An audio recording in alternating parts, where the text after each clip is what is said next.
Meeting is called to order. Honorable EB members, member states representatives, Director General and team, colleagues and ladies and gentlemen. Good morning, good afternoon.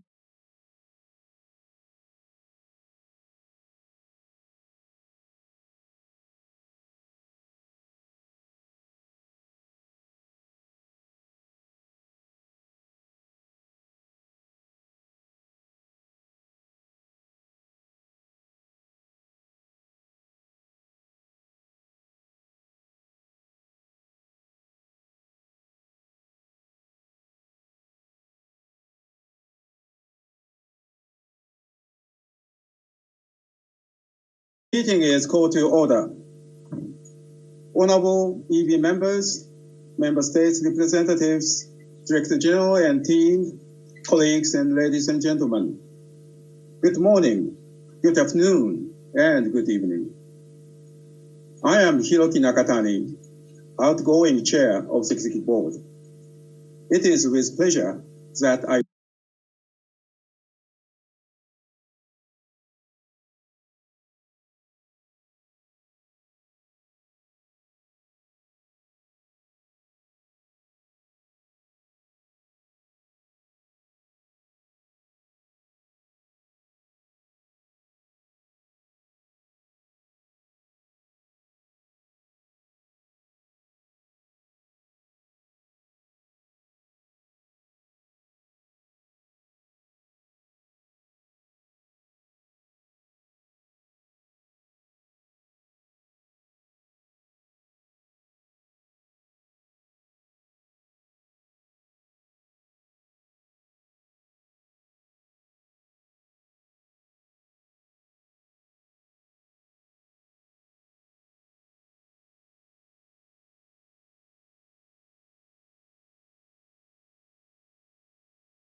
meeting is called to order.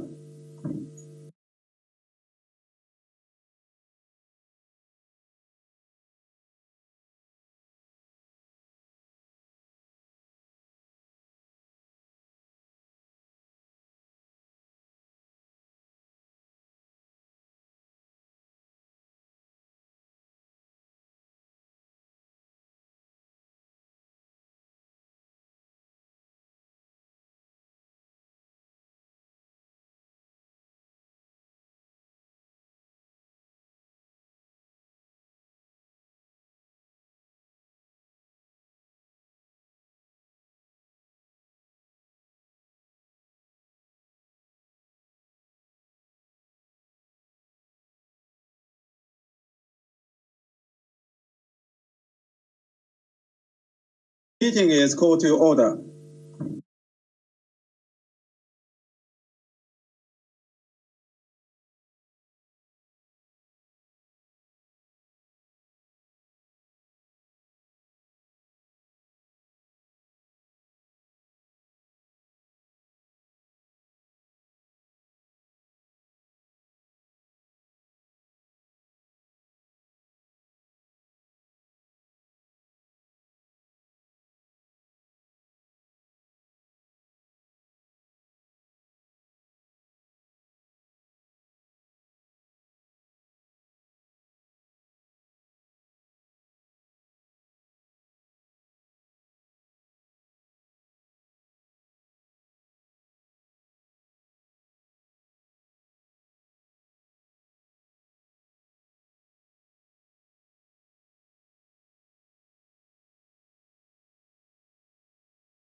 Meeting is called to order.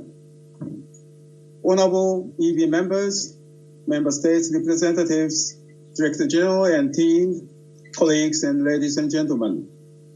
Good morning, good afternoon, and good evening.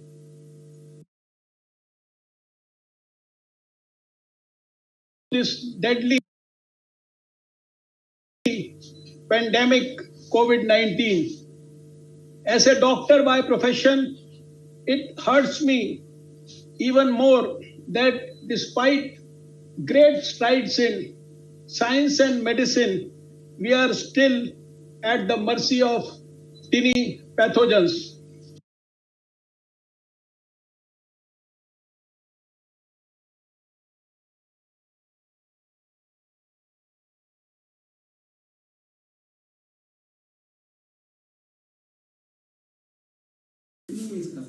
इसका WHO की website के ऊपर live broadcast होगा, वहाँ से मिल जाएगा, यहाँ पे वापस नहीं मिलेगा। बता दीजिए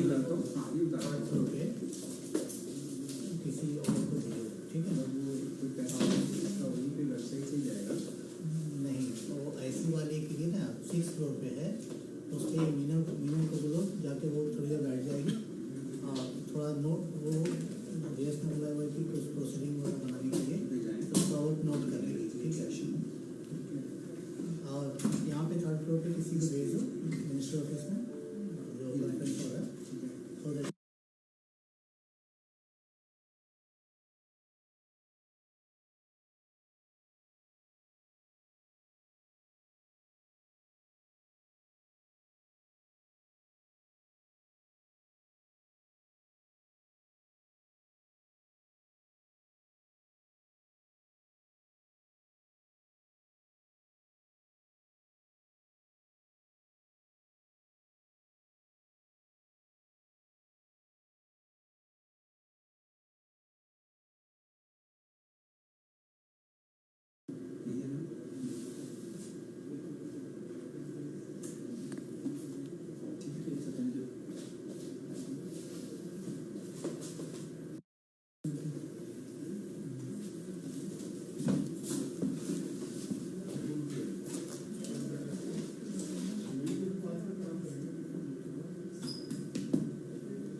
सिक्स फ्लोर वाला कॉन्फ्रेंस हॉल है ना, जो लास्ट में वीडियो कॉन्फ्रेंस हॉल, वहाँ से ले जाओ, ठीक है। और नरेंद्र को भी साथ में ले जाना, और एक काम, हाँ, और वॉशिंग अच्छा, तो ठीक है, तुम चले जाओ, हिंदू भी होगी वहाँ पे, थोड़ी देर बैठना, तो उसके बाद फिर वो प्रोसीडिंग्स वगैरह बोला, लेकिन थोड़ा बहुत नोट कर लेना, ठीक है ना। ऐसे होगा होना क्या कि ये मिनिस्टर कभी कभी ठीक है, वही जितना भी कुछ नोट कर लेना, ठीक है। ये सब जाएंगे और 1-2 घंटे बैठ जाना, ठीक है। जल्दी नहीं करेगा, कोई दिक्कत नहीं, ठीक है।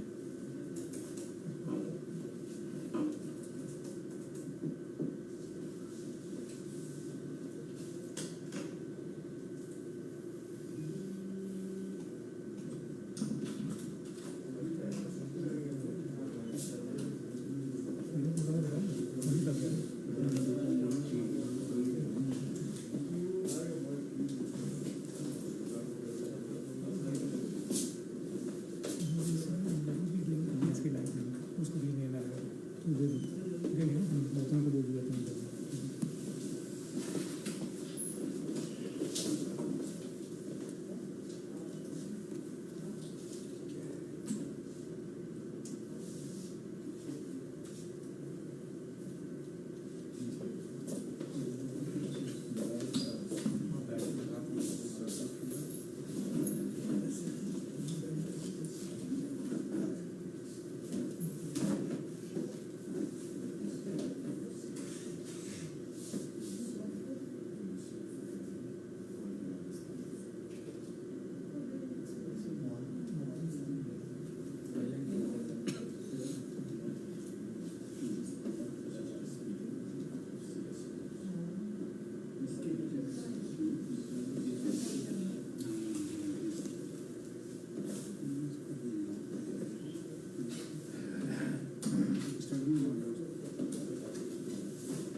सर हम लोग थोड़ा बैठने की जगह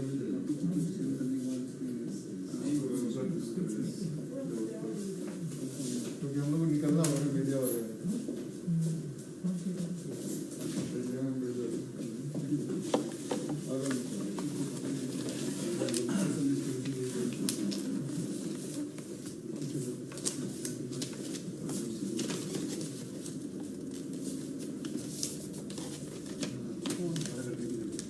camera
con relación con los manifestantes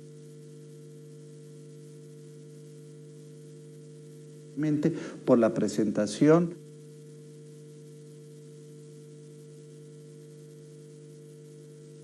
de ciertos uso de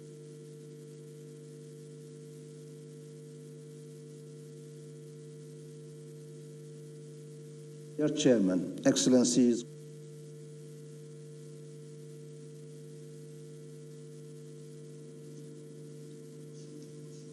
Monsieur le Directeur Général,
Evira.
Testing. Audio check 1, 2, 3. Audio check 1, 2, 3.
Good morning, good afternoon, good evening, everyone. Just before we get formally underway, we're going to hand, as we've done before, to our Chief Information Officer, Bernardo Mariano, for some words of technical guidance. Bernardo, over to you, please. Thank you, Jane. Good morning, good afternoon, good evening. Just want to update a little bit on the platform. So for this session, EB 147, we're using a Zoom webinar with a 5,000 participant capacity, and within that capacity, we have 1,000 Zoom panelists and 4,000 Zoom attendees. So that will allow us to those two Zoom panelists, Zoom attendees, consider them as rooms. But for this session, we provided links to all delegates as Zoom panelists, which allows full interactions of all enabled features in the platform. We recommend that delegates, member states connect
of the close relations between WHO and these organizations. I would also like to welcome our colleagues who are following the deliberations of this meeting. Distinguished members of the WHO Executive Board, honorable ministers, excellencies, and other member state representatives, DG WHO, Regional Director of WHO Southeast Asia, Regional Directors of other regions, heads and representatives of UN agencies, partner organizations, brothers, sisters, and healthcare workers around the world. Today we have once again joined virtually for the resumed 147th session of the WHO Executive Board. I welcome you all today amidst what we all know are unprecedented times. And yet, I would say that 2020 has been the year of collaborative action. Mankind was already fighting overwhelming challenges: poverty, hunger, inequality, climate change, pollution, violence, war, disease, and now the pandemic, which has shaken us to the core. But we came together as the nations of the world because we chose not to be overwhelmed. We choose optimism and struggle to achieve. We choose a better future. There is no better future without health for all. A lesson we knew and a lesson that we have now relearned. In India, we bless each other as Ayushman Bhava, which means may you have a long and healthy life. That itself is the essence of life and existence. That itself is the essence of our organization, the World Health Organization, which binds us all together, and which is why we are all here today together. All the member states of WHO share the same philosophy: health above all. Each member nation here will agree with me that in the gravest of situations, humankind has conquered its adversaries with collaborations and supplementing efforts of each other by pooling resources. We at WHO believe in the principle that the enjoyment of the highest attainable standard of health is one of the fundamental rights of every human being, without distinction of race, religion, political belief, economic or social conditions. We therefore commit to work with the member states and the global community of partners for the efficient, effective, and responsive discharge of public health obligations. The pandemic has made humanity acutely aware of the consequences of ignoring health systems, strengthening and preparedness. In such times of global crisis, risk management and mitigation both would require further strengthening of global partnerships to reinvigorate interest and investment in global public health. I am sure that our constant engagement with each member, their interface with each other, as well as all stakeholders, will reinforce reforms and help accelerate progress towards the sustainable development goals and universal health coverage with the most productive, efficient, and targeted utilization of resources. As I happen to be the health minister of India, I would like to mention here that the Southeast Asia region and India are continuously striving to improve health services, their reach and quality. We have seen successes in all the regional flagship priority areas through collaborative action. We will continue to contribute to regional and global public health issues through advocacy, technical collaboration, research, innovations, digital health, and partnerships aimed at improving the accessibility and affordability of health services and high quality essential medicines and products. Excellencies, this pandemic has claimed more than 1,300,000 precious lives, infected millions, and snatched away the livelihoods of billions.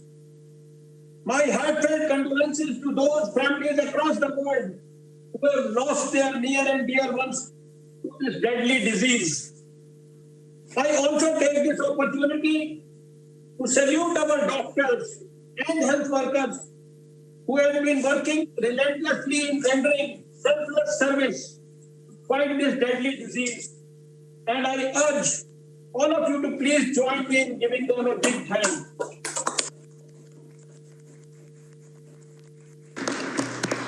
Excellencies and distinguished delegates, in the last over 10 months of this pandemic, I have observed that the World Health Organization, with a mandate to be the lead agency for health, has done a commendable job of working along with member states from the very beginning to provide required technical assistance to support the continuation of essential healthcare service delivery.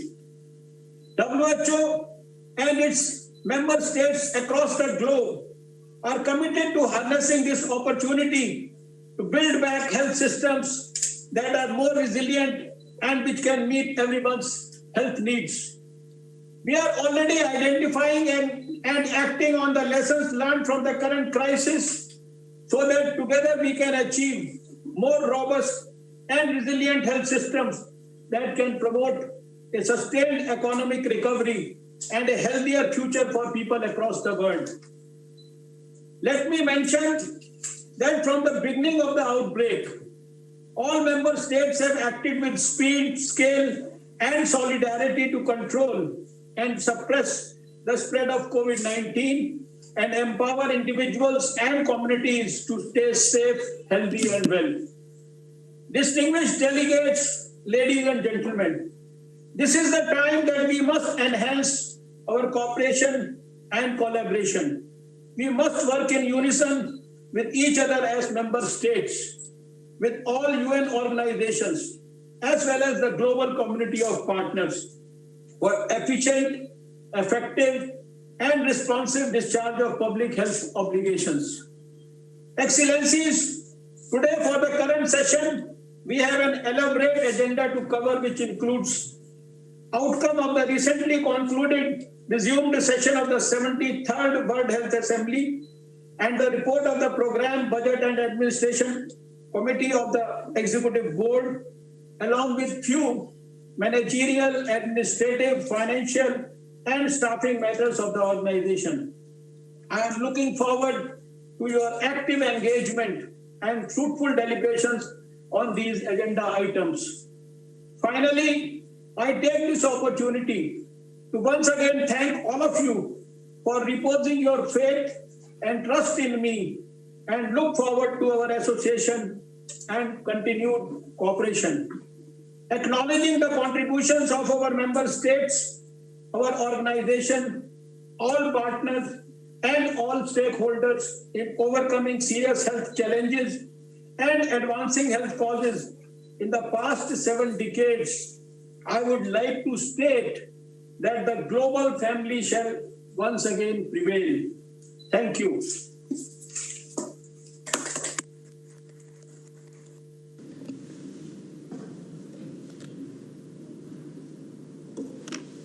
Proceed further, I would like to say a few words about the virtual platform and making procedural motions. Member states wishing to raise a point of order or exercise a right of reply should do so by sending a message to the following telephone number by SMS, text, or by WhatsApp.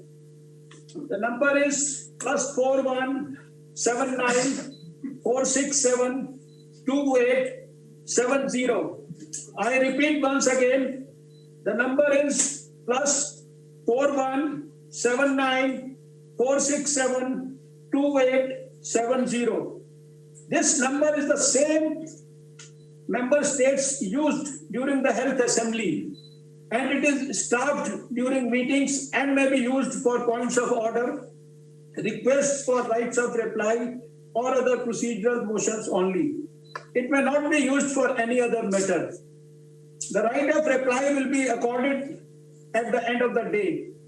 Delegates are kindly required to keep their interventions as brief as possible.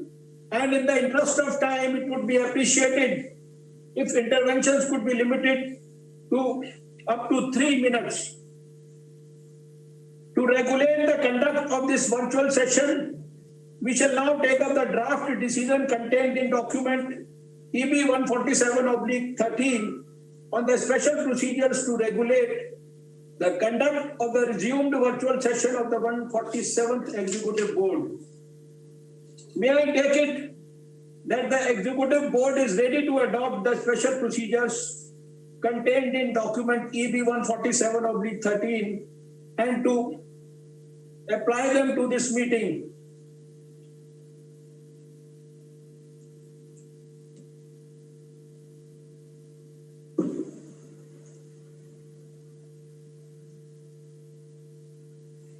I see no objection. It is so decided. Thank you.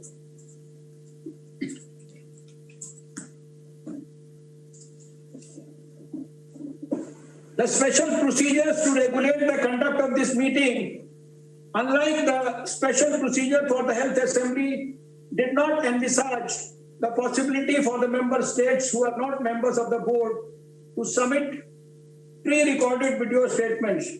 However, I understand that member states often submit pre-recorded video statements and the Secretariat has the capacity to play them if the board so agrees. As chair, I would propose to have a flexible approach to this matter and therefore to allow for pre-recorded videos sent by member states to be played at this meeting in lieu of oral interventions. Is the proposal acceptable to the board?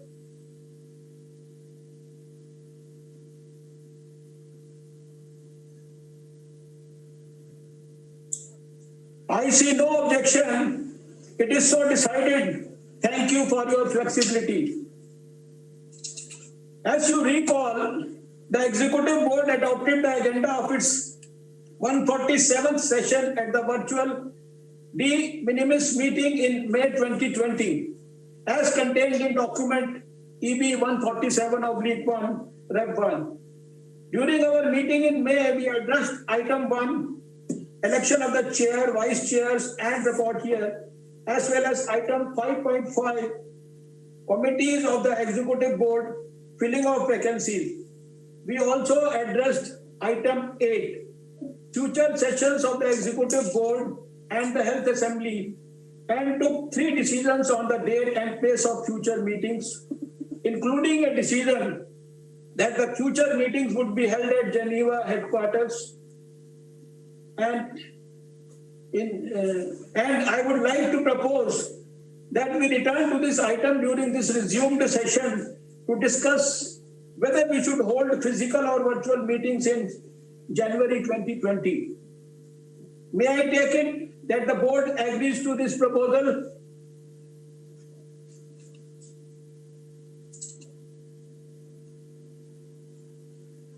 I see no objection. It is so decided. Thank you. It is important that we hold the meetings in a constructive manner. I would like to inform you that individual statements by members of the board will be limited to 3 minutes. Individual statement by all member states not represented on the board and associate members will be limited to 2 minutes.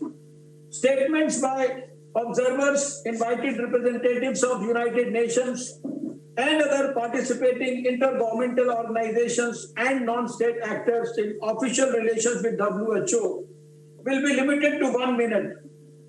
Regional and group statements will be limited to 4 minutes. I will invoke Rule 31 on a time limit for speakers during our discussions. I will also invoke Rule 14 and will call to order any speaker whose remarks are irrelevant to the subject under discussion. I would also like to remind you that delegates should deliver their speech at a moderate speed that allows for its interpretation and ensures their message is conveyed clearly and accurately. As a guide, please take into account that a 3-minute speech is about 330 words. Please send a copy of your oral statements in advance to the email address interpret@who.int.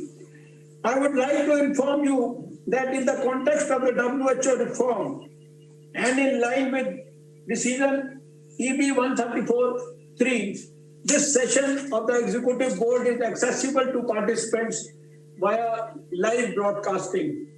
The link can be found on the WHO web page. Does the board agree to these proposals for the organization of work on the understanding that adjustments may need to be made in line with the progress of our deliberations during the day?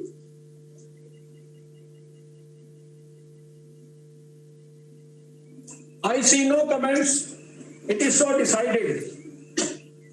Let us now decide on the timing of the meeting.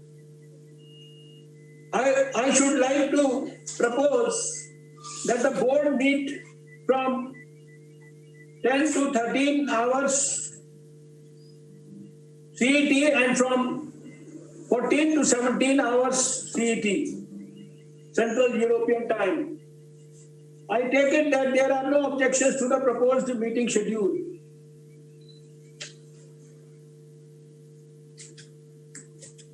As I see no objection, it is so decided.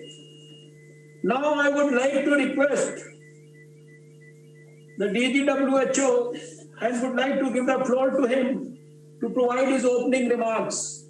Dr. Tedros, please.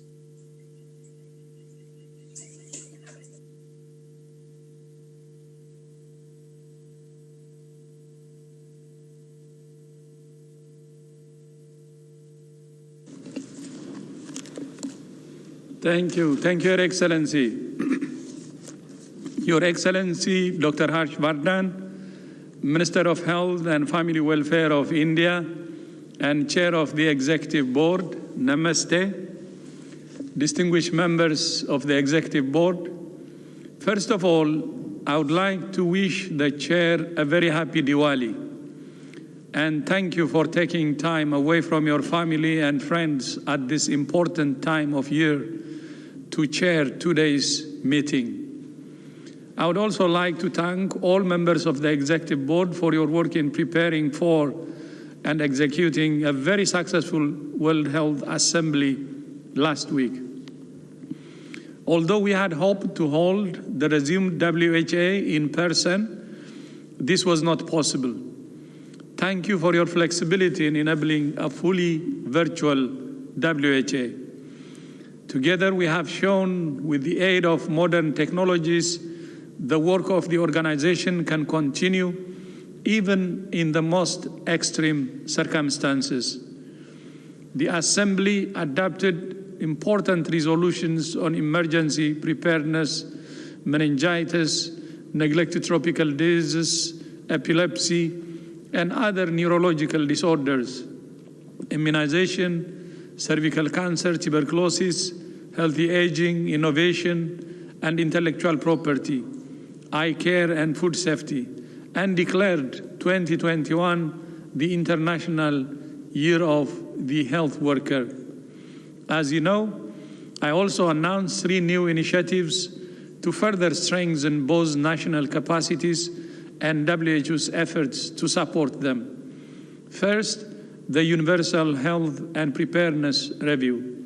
Second, the Council on the Economics of Health for All. And third, the idea of a new biobank for sharing pathogens and clinical samples. We are now developing each of these concepts, and we will shortly be sharing more information about how member states can engage with them. Although the pandemic has been a setback to our collective efforts to attain the 3 billion targets and the health-related sustainable development goals, we in the Secretariat remain completely committed to supporting Member States to get back on track. The new results framework, which was noted by the Assembly, and the triple billion dashboard will be important tools for keeping ourselves accountable. The Member States represented in the Executive Committee represent the full range of experiences with COVID-19. Some of your nations have not yet recorded a single case or a single death. Some have had clusters of cases but have avoided widespread transmission. Some have had large outbreaks and have managed to bring them under control. And some are still facing large outbreaks with sustained community transmission. WHO remains committed to supporting countries in every scenario. Last week, we had encouraging news about vaccines on two fronts, as you know.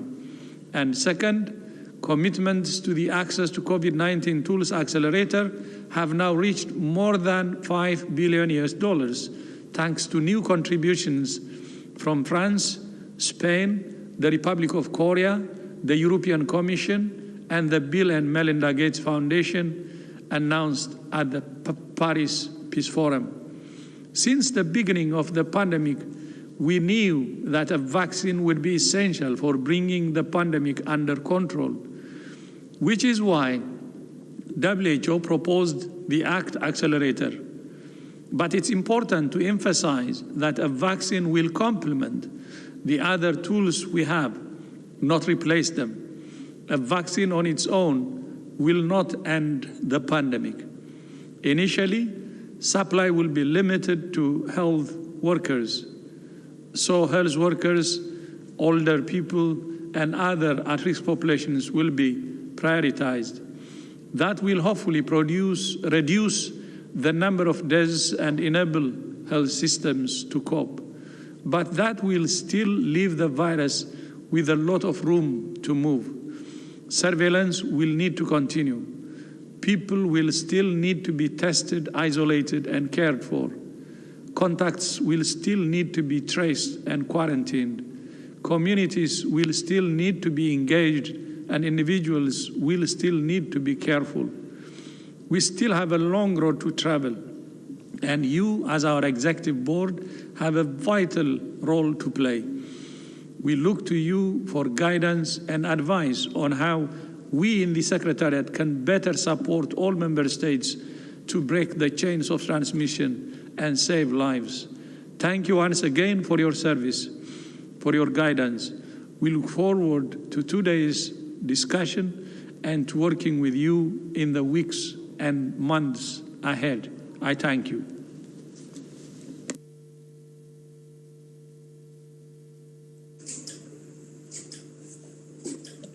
Thank you, DG, Dr. Tedros, for your words of wisdom and blessings to the board. We shall now move to agenda item 3, and this is about outcome of the 73rd World Health Assembly. The floor is now open for discussion. I would like to request that the Secretariat moderate the discussion on the virtual platform. Over to Secretariat.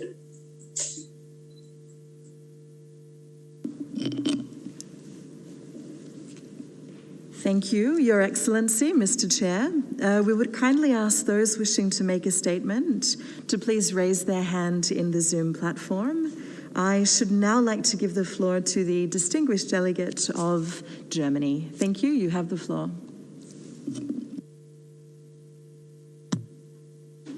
Thank you. And I hope you can hear me well. Can you hear me well? Wonderful. Perfect. So first of all, thanks a lot, Chair. I'd like to greet everyone. We can absolutely echo the words of our DG. The assembly was a very, very successful virtual assembly. It ran very smoothly and we achieved many great successes. From our point of view, it was a perfect virtual meeting, as good as a virtual meeting just can be. Obviously, there are limits to interaction in between delegations, and I guess we all look forward to times where we can meet again and provide real governance and oversight through formats that allow negotiations and interaction at some stage in the near future, hopefully. However, one point of concern that we would want to raise is, and it was also a cause of frustration, is the preparation to the assembly. And that it was a cause of frustration for many delegations, and I guess also for the Secretariat. We, all of us invested lots of energy and time, but only 1.5 working days ahead of the assembly, the agenda management plan was clear. So we knew when and how many statements we would be able to hear. And from our point of view, that's certainly not perfect. It's not good and not effective. We wasted quite a lot of time and energy that we all need to spend somewhere else.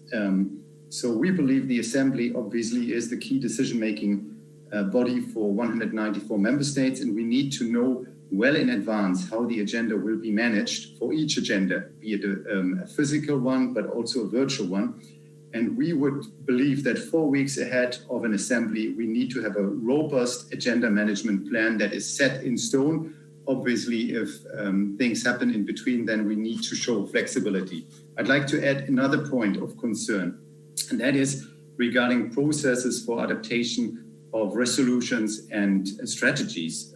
At least to our delegation, some of these processes have been extremely unclear and confusing, and therefore were to some extent also a little bit unsatisfactory for us. We believe that in the future, we want to encourage the Secretariat to publish all consultations on the first page of the WHO website, so they are very clear to everybody that there is a consultation ongoing. This would contribute to a transparent and inclusive process.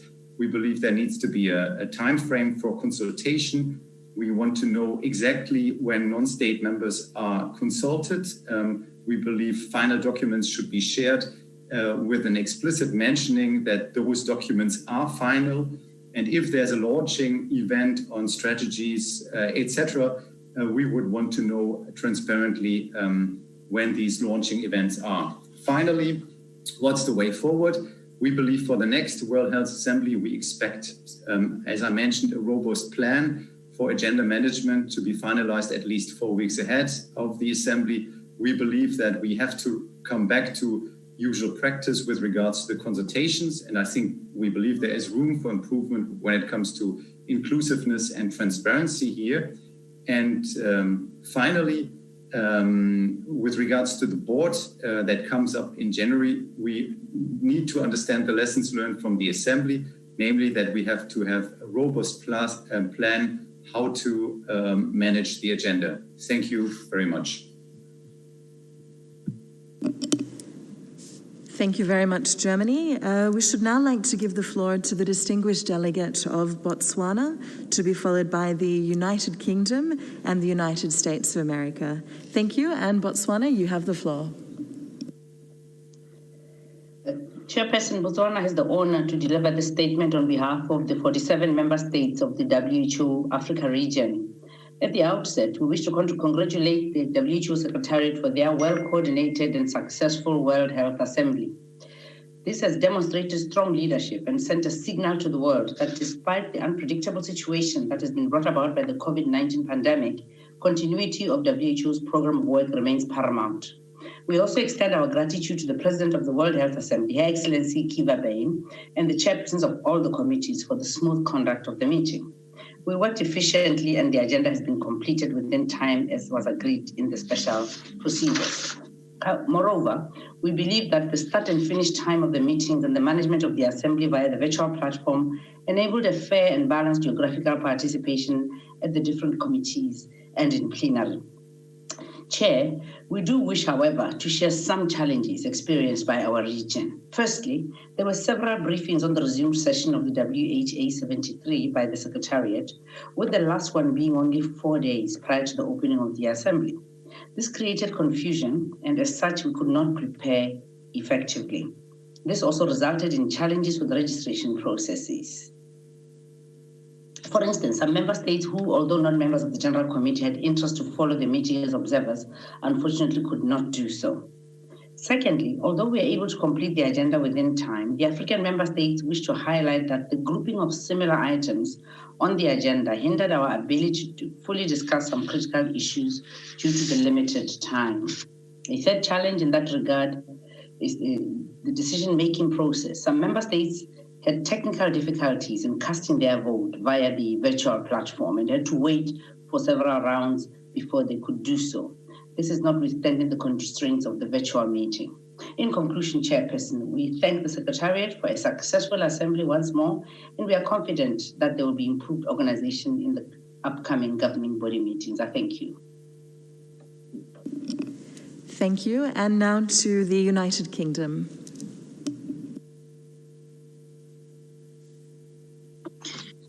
Thank you. We appreciate efforts to undertake meetings through virtual means during this difficult time. It's been a steep learning curve, and we appreciate the improvements made over the year to how they've run. However, we would support the comments made by Germany and Botswana, emphasising the need to engage fully and in good time with member states on preparation in advance of governing body meetings. If we are to achieve the good discussions and productive governing body meetings for which we strive, member states too need time to prepare and should be involved early in planning decisions. And in this light, we urge rapid decision-making on formats and plans for January. In addition, we were concerned during the WHA at calls to limit Secretariat responses to 3 minutes. Whilst we obviously don't want excessive responses or lengthy pre-prepared statements, we see specific responses to member state questions as a key function of governing body meetings, with member states having the facility to question WHO on progress. There is often a balance to strike, and whilst less can be more, we do want to see the answering of member state questions prioritised. We echo calls made previously to discuss the full and proper role of the EB and would support an EB retreat. A retreat could have creative and productive discussion, which could then come back to formal governing body meetings with outcomes and any proposals. Thank you. Thank you very much. And now to the United States of America, to be followed by Australia and Brazil. Thank you. Thank you very much, Chair. Thanks, Moderator. Good morning, good afternoon, good evening, colleagues. The United States would like to join with the other speakers today in congratulating the Secretariat and member states on a successful virtual WHA despite the challenging circumstances. Our delegation greatly appreciated having no evening sessions, and we look forward to more lengthy discussion of format and modalities for the upcoming PBAC and EB under Agenda Item 8 in our meeting today. Great suggestions by a number of the colleagues who've spoken already. I would just also personally like to, as I understand it, when the modalities for last week's Resume WHA came together, a lot of it came together through some great consultations between the Secretariat and Geneva missions, and would just urge the Secretariat to continue to make use, even in these challenging COVID times, of the Geneva Attaché Corps that are there to exactly think creatively through these challenges. In light of the challenges, we think the meeting was actually extremely successful, and just want to echo what others have said in terms of getting the modalities down early so that we can be as prepared as possible for the January meetings. Back in capitals, all member states faced unprecedented challenges in combating COVID-19 as they worked to prepare and participate in the resumed WHA. Despite these many challenges, the discussions were important and productive and provided critical guidance to the work of WHO across all 4 pillars and the disparate work streams and technical areas that each of those pillars represent. So we are really grateful for that. There are challenges ahead, and we understand the importance of working together so that we may address them in a collective manner, bringing the best ideas and innovations to the discussions. As we begin our discussions today, we hope to build on the successful WHA 73 and work toward success in the January meetings of PBAC and EB. Thank you very much. Thank you very much. And now to the distinguished delegate from Australia.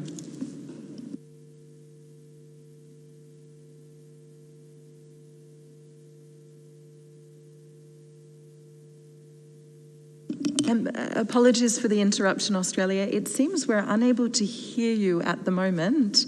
If we could just double check the sound there. Thank you very much. If you could kindly start again. Thank you. Apologies and good evening. Australia acknowledges the difficulty facing the Secretariat in convening WHO governing body meetings in 2020, given the high demands of the fight against COVID-19, and we thank them for their efforts in managing virtual formats and additional meetings.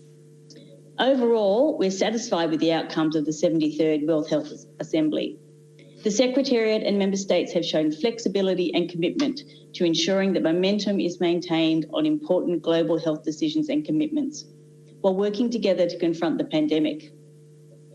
Nonetheless, I would like to take the opportunity to express Australia's concerns about arrangements for the resumed WHA and provide some suggestions.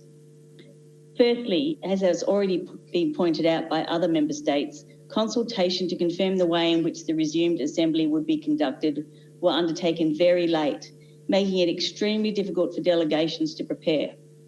The WHA is member states' most important decision-making forum, and it is member states who should determine how the agenda is managed. The Secretariat should facilitate this well in advance of the meeting to enable meaningful and inclusive participation by all. The very late finalisation and communication of arrangements made effective preparations practically impossible. This situation should not be repeated. We ask the WHO to draw on their experience from this year to ensure timely communication and improved preparations for the next cycle of governing body meetings.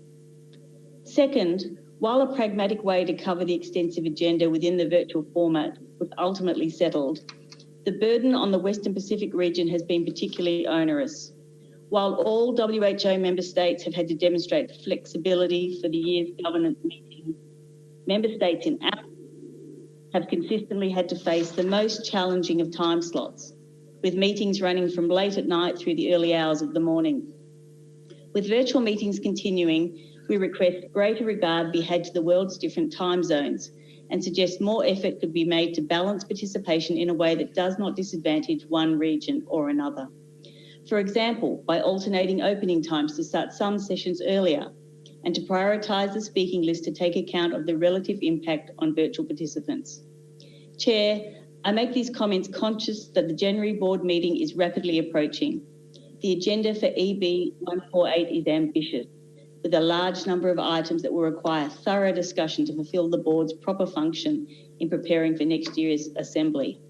Australia is available and ready to work with fellow board members to help guide the Secretariat in the early and effective settlement of meeting arrangements.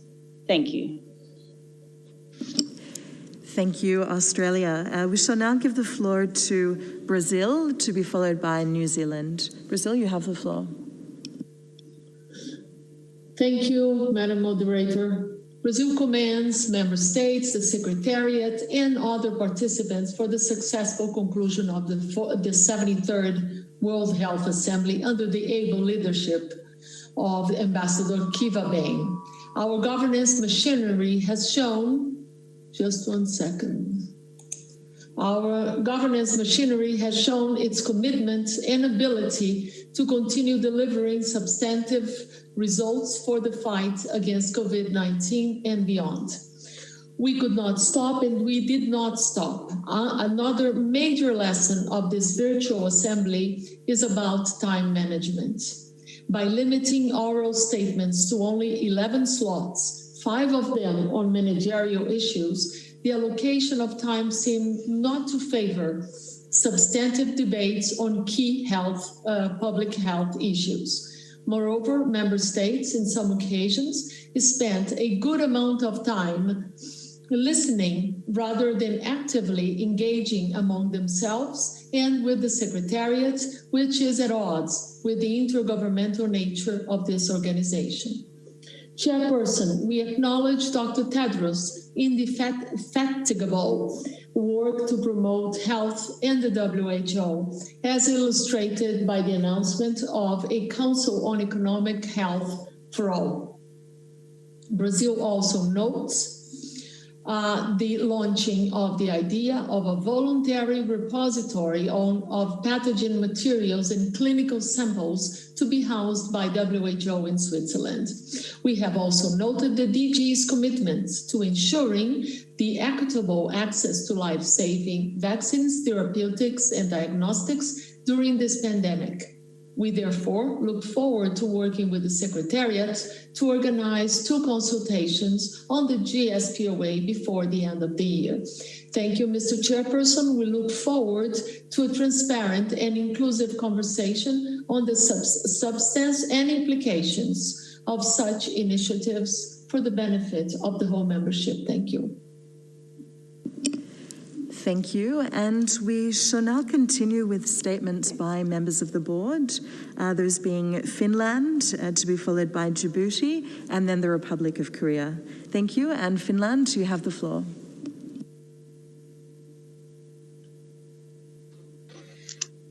Thank you, Chair. Can you hear me? I confirm we can. Thank you. Thank you. Honorable Chair, Dr. Tedros, colleagues, the WHO last week was an exceptional in many forms. And one of the exceptional issues was that it kept its time. So for that, we would like to extend our deepest appreciation to the chairs of the General Assembly and the 2 committees. It was the flexibility of the participants that enabled the handling of the full agenda and the adoption of several significant resolutions and decisions. In particular, Finland would like to extend our appreciation to all delegations on the adoption of the preparedness resolution. On the preparations, we share the frustrations with other member states and would like to support the points raised by Germany, Australia, and others on how to do better in the future. A retreat of the EB could provide a sounding board for developing suggestions that could then be put for further consultations with other member states. It is high time that we start the preparations for the January meeting so that we are well equipped to handle those meetings. Thank you so much. Thank you. And now to Djibouti.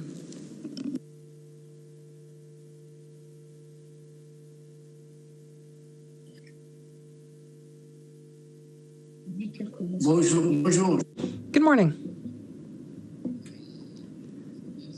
Good morning. First of all, I would like to thank the Secretariat for giving me the floor, and I would like to tell the Secretariat that we have the 2 voices that we are hearing. We are hearing the original voice in English as well as the interpretation. So what we are hearing are 2 languages together. So I would like for us to be able to find a solution. So there is an overlap of the 2 languages. He is hearing both languages at the same time.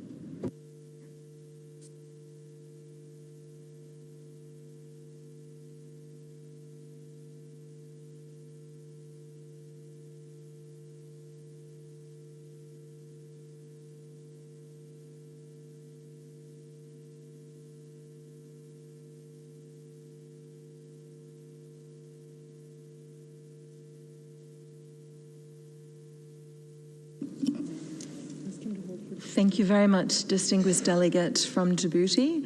We are just working now behind the scenes to try and rectify, and we appreciate you informing us. Thank you, sir.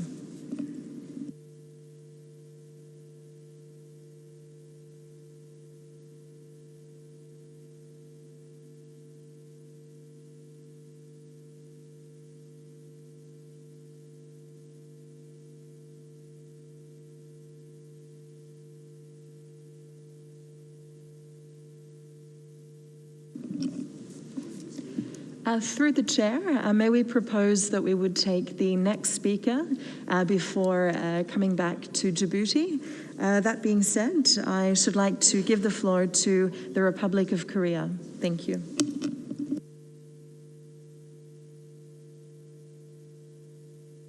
Conclude the 73rd session of the World Health Assembly.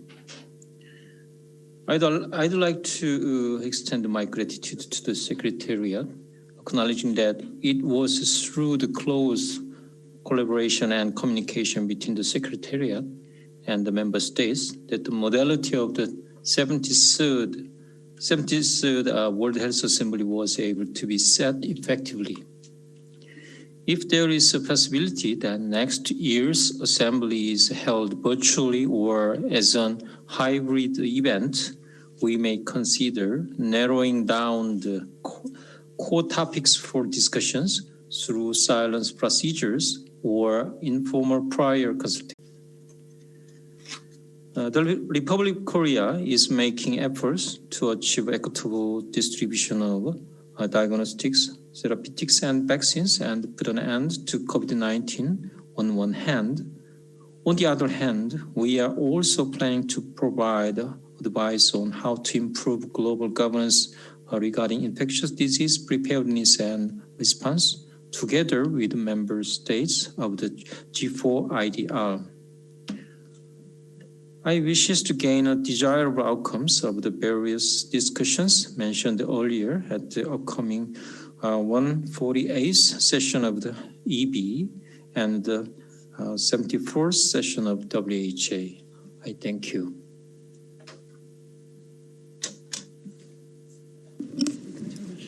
Thank you very much to the Republic of Korea. We should now like to give the floor to the distinguished delegate from the Russian Federation, to be followed by Austria and Sudan. And once again, we're trying still to rectify the issues with Djibouti. Thank you very much. And Russia, you have the floor.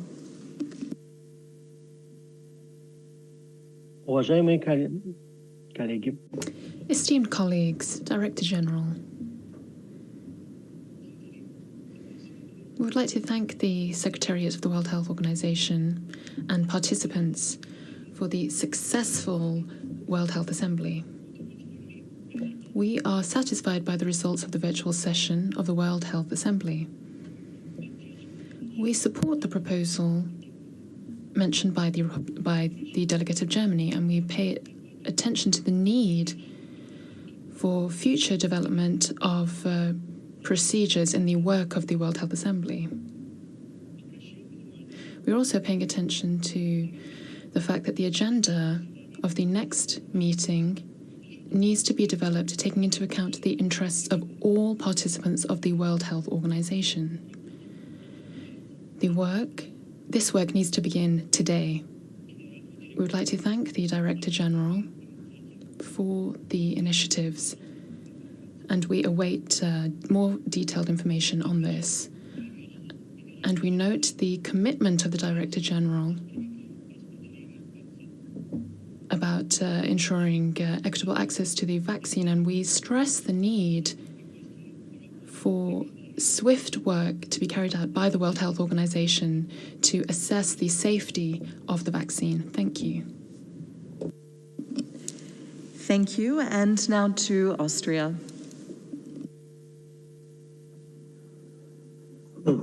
Thank you, Honorable Chair, dear Director General, colleagues of the Executive Board. Thanks to all members of the Secretariat who have worked so hard during the last months and weeks to make the resumed session of the 73rd World Health Assembly possible. Our special thanks goes in particular to the colleagues from the IT department and the interpreters for doing such a wonderful job. Of course, we are fully aware that physical meetings cannot be substituted by virtual ones, especially when the World Health Assembly is the decision-making governing body of WHO and is trying to reach a consensus on controversial issues. Therefore, we extremely miss the opportunity of changing views with our colleagues in person. However, given the current circumstances, the virtual format worked surprisingly well, and the World Health Assembly can certainly be regarded as a success. Nevertheless, as there is always room for improvement, we also have some friendly comments for the Secretariat to consider, but in the sake of time, we fully align with the statement already made by Germany on this regard. As I already suggested, and the EP has already agreed during our special session of the EP, I'm looking forward to our deliberation in our EB retreat, how to improve the guiding and steering capacities of the Executive Board as governing body. I'm sure we can convene as soon as possible when circumstances allow to have a face-to-face meeting on this. Thank you very much, and thank you for all the wonderful work our Secretariat and the interpreting and technical staffs are doing to help us convene in this format. Thank you very much. Thank you, Austria. And now to the distinguished delegate from Sudan.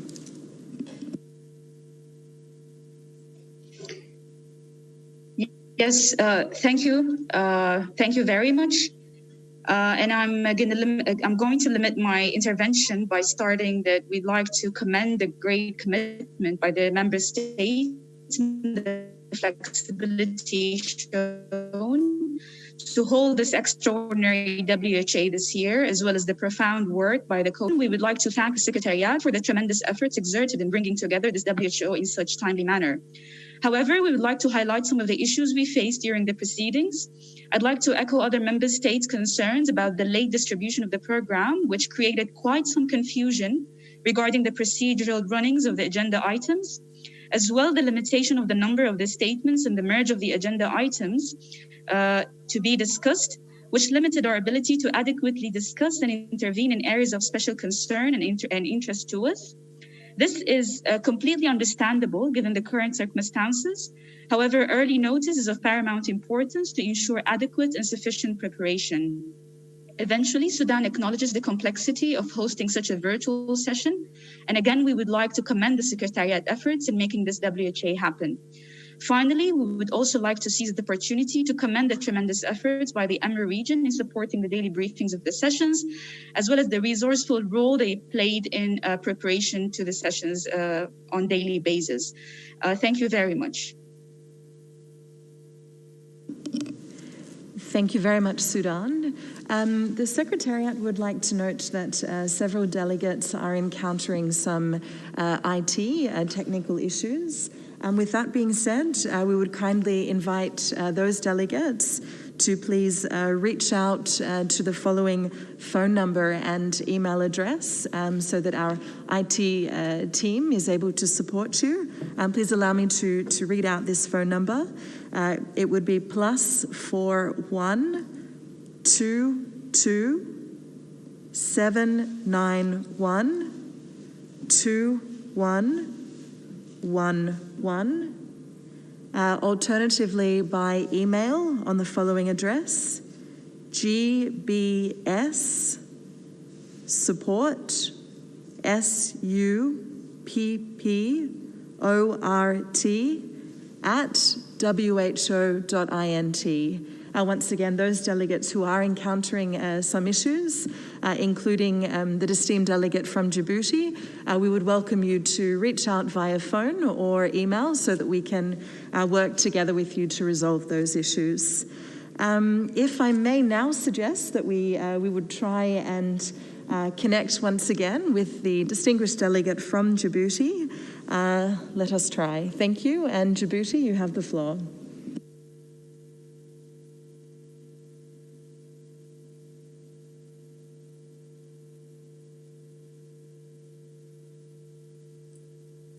Bonjour. Good morning. Thank you very much for giving me the floor. I would just like to tell you that the technical issue still has not been fixed. We hear both languages at the same time.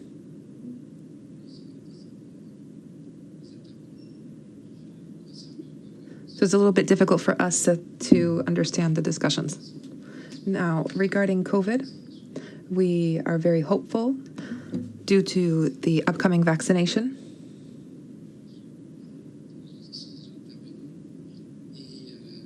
This is very much in line with what the previous participants have already said. We would like to know how countries such as mine, so small countries, we would like to know how we could benefit from this new potential vaccine. When we hear how much this vaccine will cost, this really concerns us. It will be very difficult for African countries, for low-income countries to have access to this vaccine. What are the mechanisms in place that would ensure us access to this vaccine? How will the WHO help us procure this vaccine at an affordable price? We hope that we will be able to obtain it as soon as it is made available.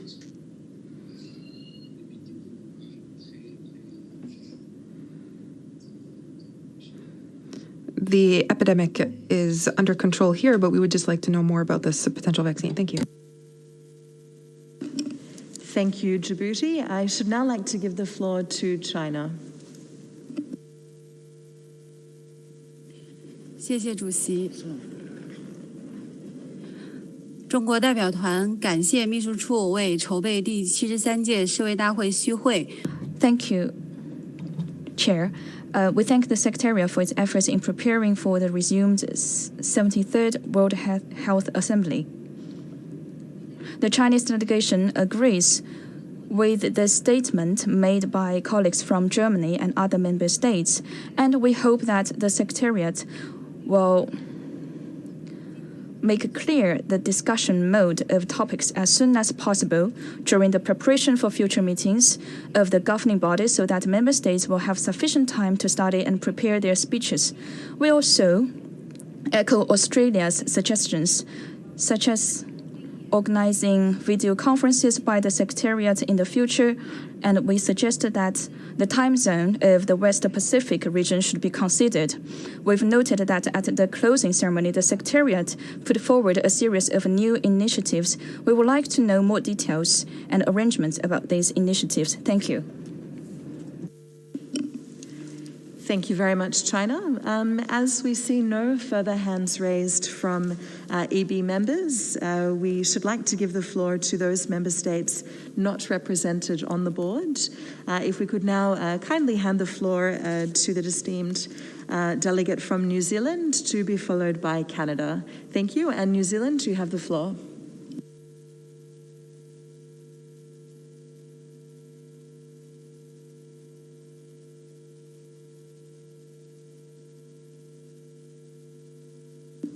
New Zealand, just confirming that you would still be in a position to take the floor.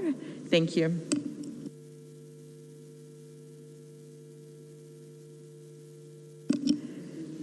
New Zealand, sorry, Mr. Diamond, we're unable to hear you. It seems you're on mute.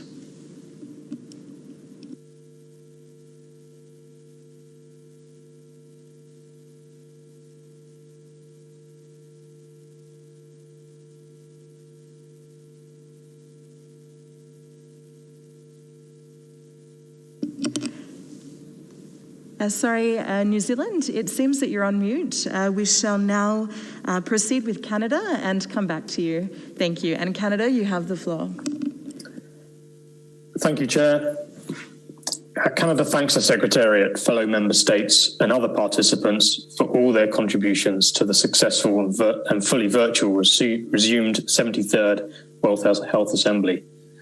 We particularly note the value of having had a discussion on agenda management prior to the opening of the session, and would agree with Germany and others in regards to agenda management and timeframes for receiving the programme of work. Whilst coming late on in our collective preparations for the Assembly, member states were nevertheless able to prepare for more than one item being taken up at a time.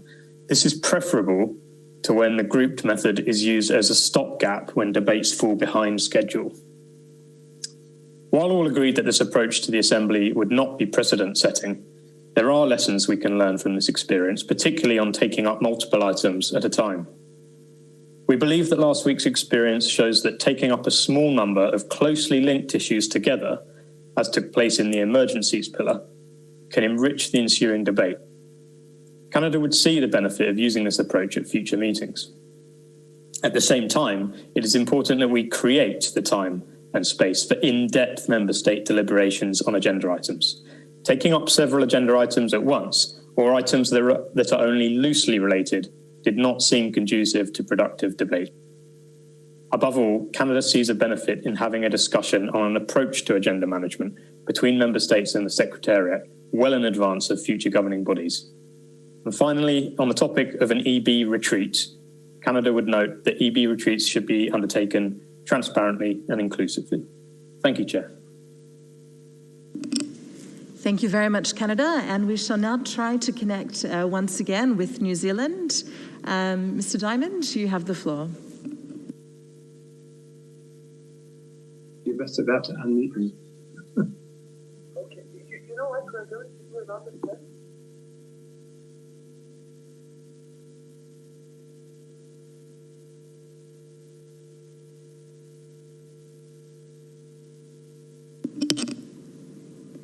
Once again, New Zealand, you have the floor, should you be in a position to deliver your statement. Thank you very much.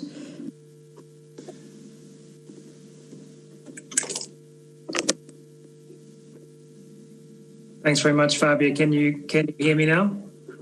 We can. Please proceed. Thanks a lot. Okay, thank you very much. Let me just find my statement with the department there. Dear Chair, Moderator and colleagues, Aotearoa New Zealand thanks the Secretariat and especially the IT team and interpreters for your dedication and your hard work to deliver, despite the numerous challenges faced, including the ones I just faced, a successful virtual World Health Assembly last week. This pandemic has embedded new ways of working for all of us. The drawbacks of not holding an in-person health assembly this year are well known, including the removal of side events and engagement opportunities with colleagues and with friends. Nevertheless, New Zealand wishes to highlight some of the benefits of this year's entirely virtual World Health Assembly. First, a tighter agenda and clustering of interventions allowed for a more efficient and streamlined assembly. New Zealand supports the future use of modalities that proved so successful this year, such as the clustering of interventions under the key pillars of work. We do recognise also the need for countries to have sufficient time to speak to items of particular concern to them, as has been raised by colleagues from Botswana and from Sudan. We look forward to finding a workable balance between these in future meetings. The virtual assembly was also more accessible for health officials from member states where geographical distance and financial cost are often barriers to participation. This is most true for small island developing states, lower income states, and those of us like New Zealand on the other side of the world. Like Australia, we would encourage consideration be given to working in time zones that others are working in normally, such as in the Western Pacific region. A fully virtual format also reduced the climate footprint of the Assembly, and we encourage the Secretariat and our fellow member states to lead by example in terms of greener ways that we can work together to reduce our collective contribution to climate change. We ask the Secretariat and member states to reflect on these benefits as we consider how we work together in the future. And finally, as several others have mentioned, we would encourage the Secretariat to engage member states as early as they possibly can on special procedures should they be required for future meetings. Tēnā koutou. Thank you. Thank you very much, New Zealand, and thank you to all 15 member states who delivered their statements. As we see no further hands raised, I shall hand back to the chair. Thank you.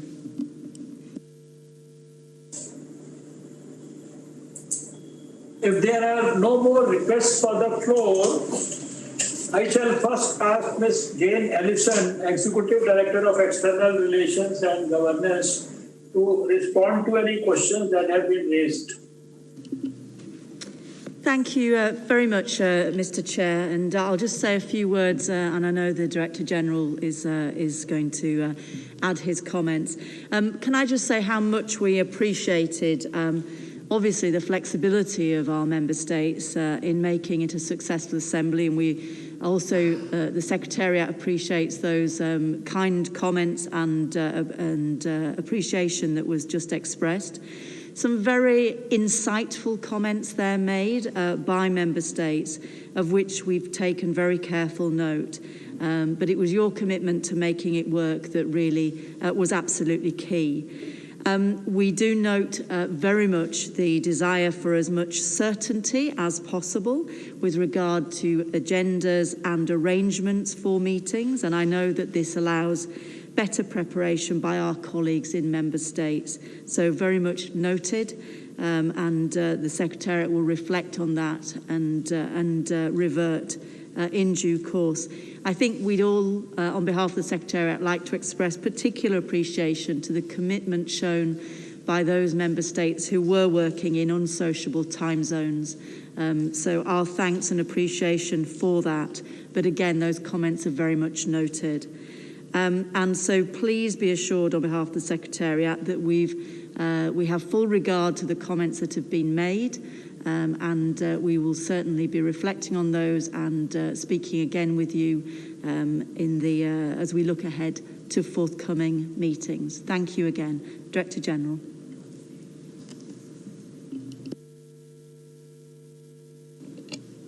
Yeah, thank you. Thank you, Jane. I think she has covered the critical issue you raised. I fully concur with what she said, and we take your comments and feedback very seriously. So on the agenda management, we will do everything to improve. Of course, the board retreat that was proposed by you will help, and we have supported the idea of the retreat when it was proposed by our good friend Clemens some time ago. So what's now left is to propose a date which is convenient for you, and we can prepare accordingly. But that retreat will be a very good opportunity to discuss on agenda management and other issues you raised today. So I hope we will further discuss this with the board chair, with Dr. Harsh Vardhan, and through consultations with you, based on your convenience, having the EB retreat will be a very, very important one. So thank you so much again for your input, for your guidance. Much appreciation from our side, and thank you also for your hard work. That's why our assembly was successful. And as you have said, we're still learning. Everybody's learning on a virtual assembly and virtual systems, and learning from the last one and the previous will be very, very important in order to make the system more efficient. Thank you.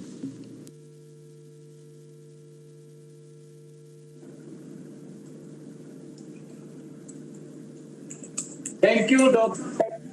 and Ms. Allison. As I see no further comments, let me thank the board for this rich discussion. This concludes our consideration of item 3. We shall now take up item 4 of our agenda, report of the Program, Budget and Administration Committee of the Executive Board. The 32nd meeting of the Program, Budget and Administration Committee of the Executive Board was held in a hybrid format from 21st to 23rd October 2020.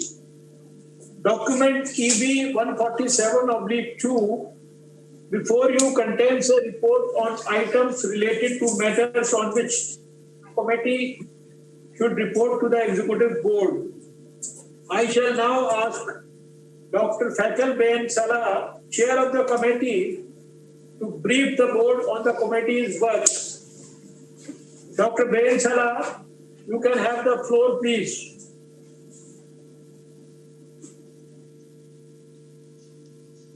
Monsieur le Directeur Général. Director General, Chair, members of the Executive Board, Excellencies, dear colleagues, ladies and gentlemen. It was a privilege to chair the 32nd session of the Programme Budget and Administration Committee, which, due to the COVID-19 pandemic, we had to use new methods to carry out our work, notably through the hybrid form of the meeting. Some were able to participate in person, but others were able to participate virtually. As I was unable to physically be present at the meeting, my representative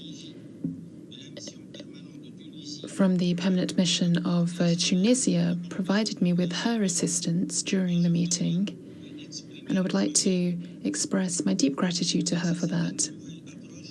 Thanks to this new approach, the committee was able to examine 18 agenda items over the course of 3 days. And it is with great pleasure that I'm going to present you with some of the main points of the report that you have in front of you.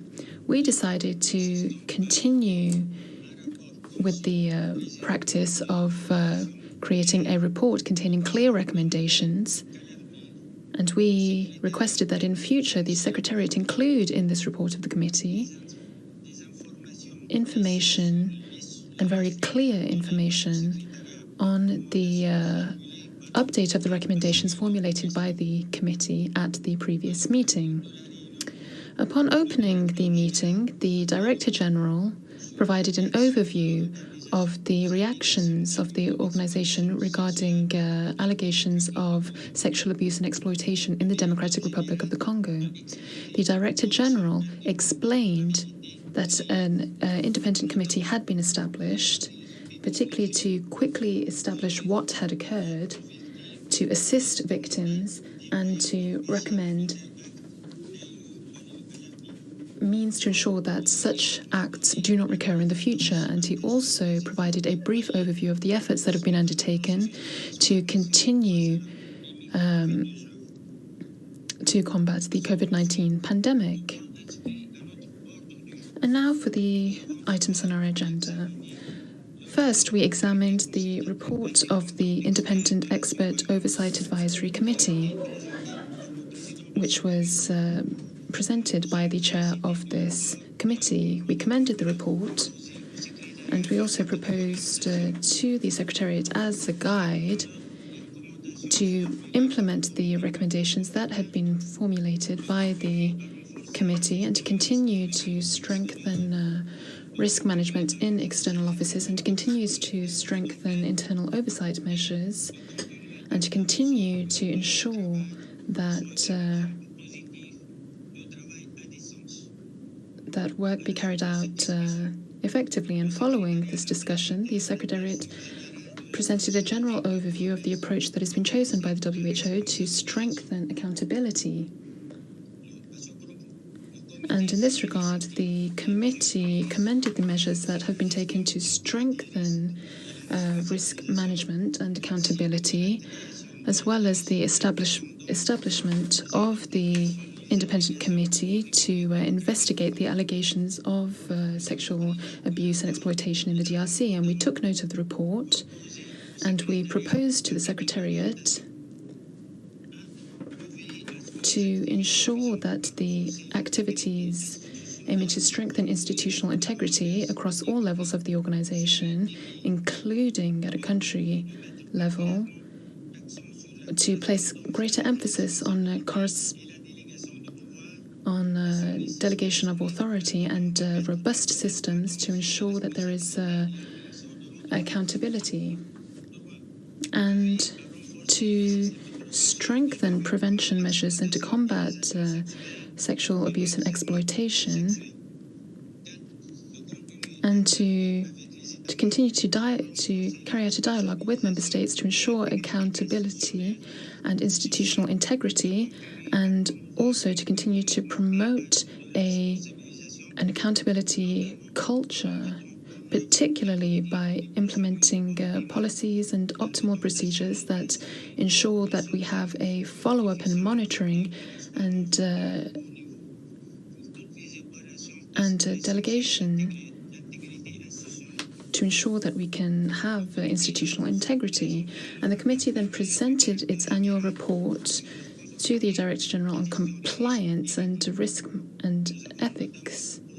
And we also proposed to the Secretariat as a guideline to place greater emphasis on statistics in future reports in this area of work, to ensure that the committee has the possibility of examining new policies on sexual abuse before its implementation, and 3, to integrate risk management within compliance measures across all levels of the WHO, and so that we can be better prepared for risks of fraud, and also to develop a note on this matter.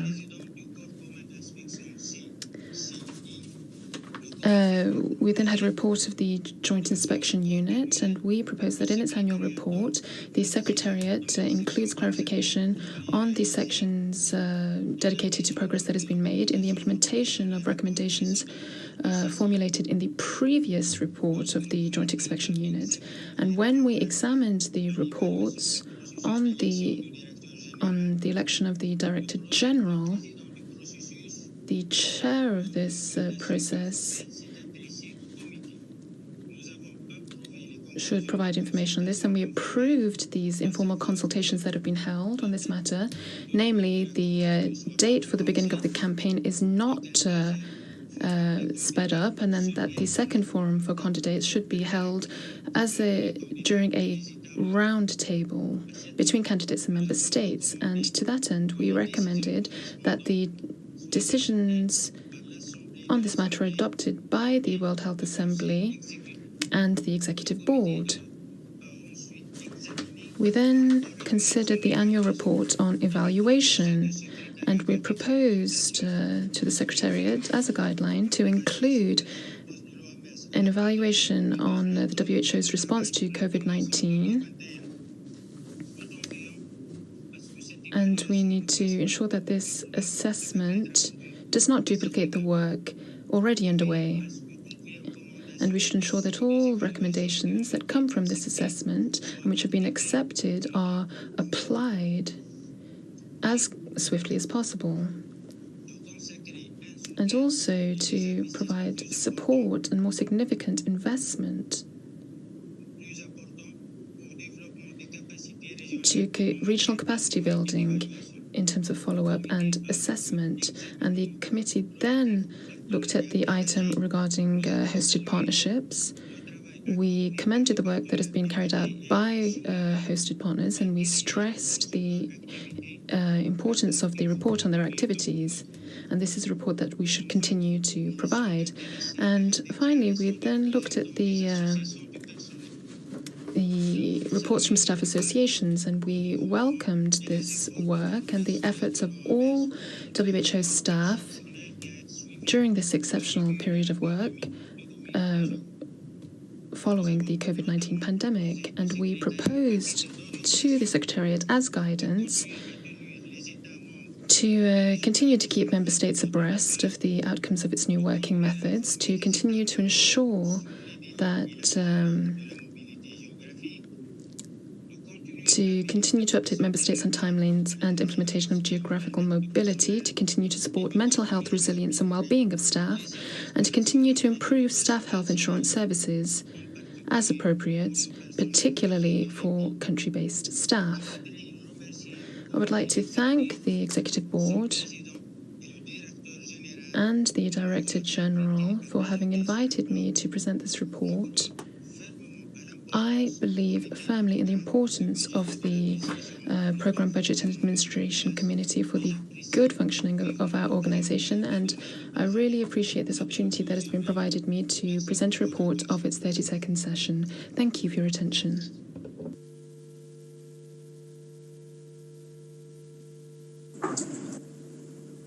Thank you, Dr. Ben Salah. The floor is now open for discussion. I would like to request that the Secretariat moderate the discussion on the virtual platform. Over to Secretariat. Thank you, Mr. Chair. I should now like to call upon the distinguished delegate from Singapore to be followed by India and Indonesia. Singapore, you have the floor.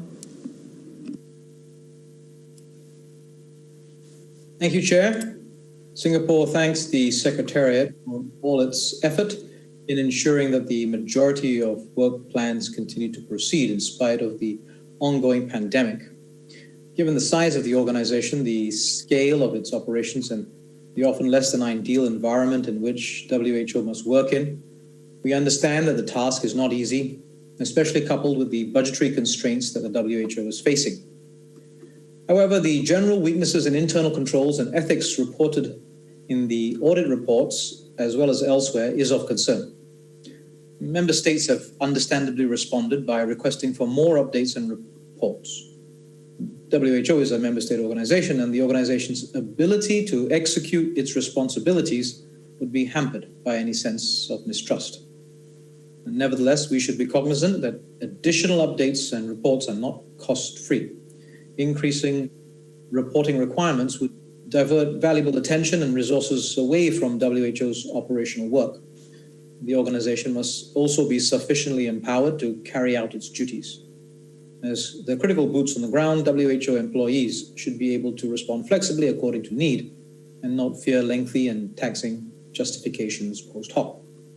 Separately, we note the Secretariat's plans to introduce mandatory training, to strengthen controls, oversight, and risk management. We also note the plans to increase the responsiveness and agility of the organization. These are relevant and important. These would both provide greater clarity to employees in their work, as well as rationalize the requirements and expectations that member states have of the WHO. Thank you, Chair. Thank you, Singapore. And next to India. Thank you, Chair. We support the objectives of WHO in advocating the need for ethical principles in the global healthcare space. Ethical principles also underline the need for upholding higher standards, strengthening organizational accountability, and monitoring as well as reporting mechanism of the member nations. India also advocates the need for enhanced review and reporting mechanisms between the WHO and the member states with greater focus on efficiency and transparency in financial flows, as global health at the end of the day remains a multi-stakeholder movement that requires proactive participation from all. Chair, India would like to emphasize the critical importance of implementing policies and creating frameworks that strengthen organizational and financial accountability. This can be established by greater involvement of member states in discussions on budget implementation and spending, with focus on efficiency and transparency in financial flows. We also believe that there is a need for a more inclusive system of decision making with increased involvement of member nations. There should also be higher focus on enhancing cost efficiencies and value for money principles. All of this will lead to significant improvement in the organizational efficiency, in effectiveness and transparency of health service delivery in an equitable manner, which I believe is our shared agenda. Chair, in light of the pandemic, due to an increase in resources redirected towards health emergencies, we would like to emphasize that non-COVID essential healthcare functions are not overlooked in our ongoing battle against COVID-19. Thank you, Chair. Thank you very much, India. And now to the distinguished delegate from Indonesia, to be followed by Ghana, Germany, and the United Kingdom. Thank you. And Indonesia, you have the floor. Okay. Thank you, Chair. Indonesia would like to thank the Secretariat for providing the document under this agenda item and wish to deliver intervention regarding the following issues. Firstly, Indonesia takes note and support the recommendation from the Independent Expert Oversight Advisory Committee on its annual report. Strengthening efficiency, transparency, integrity, and accountability for all WHO operations, including at the country level, is imperative. Maintaining regular dialogue with member states is crucial. We agree with the comment made by the IEOEAC chair during the 32nd PBAC meeting that WHO needs to work in accordance to its mandate, but simplification needs to be made with regard to the way the organization operates.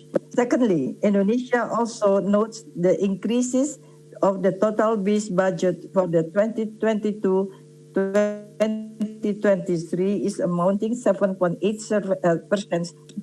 compared with the current period.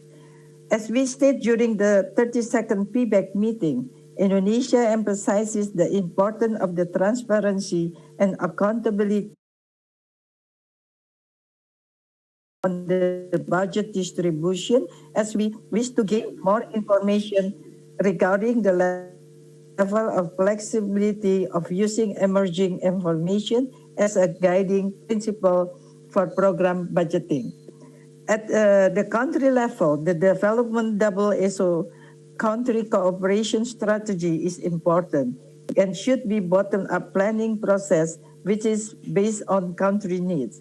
At the moment, Indonesia is in the process of developing the 2021-2026 WHO CF in light of our national health policy, strategies, and plan.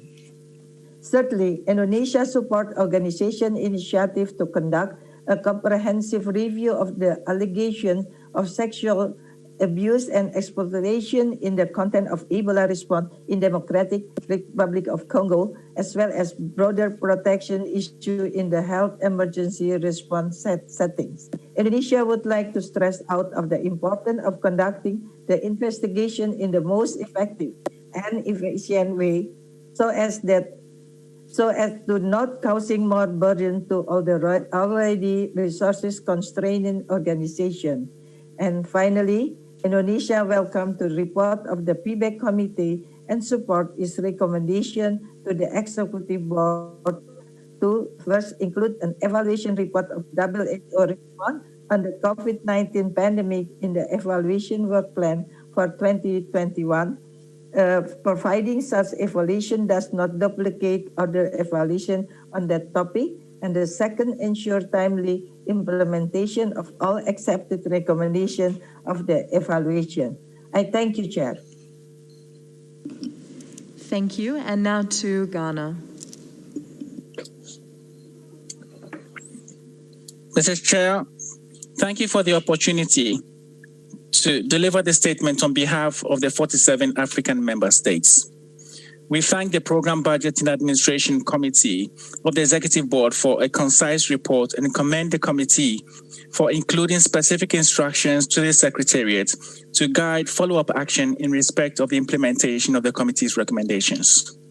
We welcome the robust discussions by member states on the report of the Independent Expert Oversight Advisory Committee, the DG's annual report on compliance, risk management, and ethics, and the report of the chair of the Joint Inspection Unit, all of which noted progress made by WHO in implementing many of their recommendations, while calling on the Secretariat to pay particular attention to recommendations identified as not having been sufficiently implemented in previous years.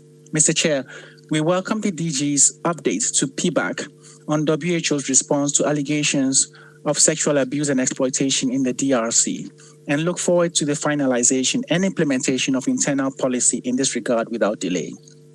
Knowing such abuses also take place in other WHO regions, we call for a holistic review and reinforcement of existing mechanisms for preventing and addressing sexual abuse cases in all work ethic settings.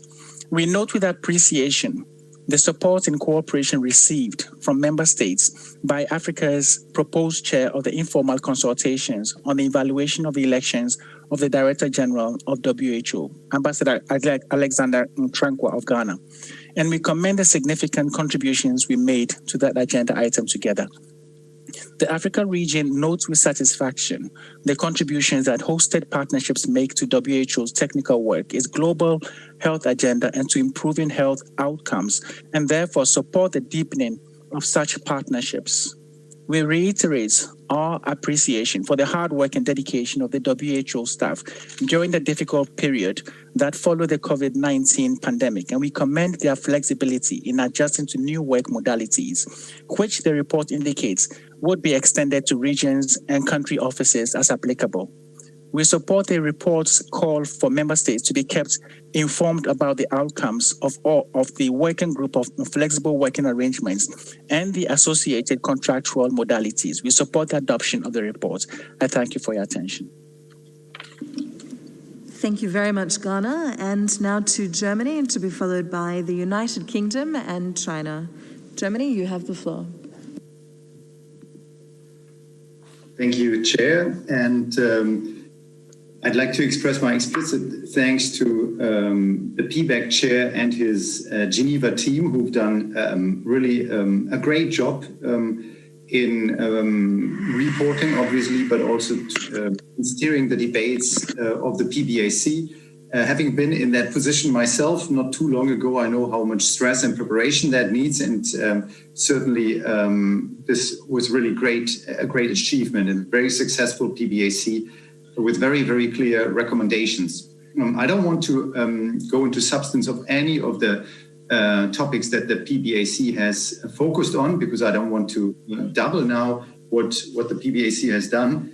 But what I'd like to stress is that during this year, the PBAC has introduced a new format of discussions, but also of the report. And many delegations have already alluded to that, focusing on very, very clear outcomes of the discussions and more or less a conclusion with clear recommendations towards the Secretariat. And we believe that's useful, and it provides a great tool for oversight and guidance, but only if there's an explicit follow-up by the Secretariat. This is something that we would have liked to see already at this PBAC. We understand that it is difficult, also time-wise, but we would want to express our hope that the Secretariat provides such a follow-up of all the recommendations of this year's PBAC meetings in the reports to come for the next PBAC.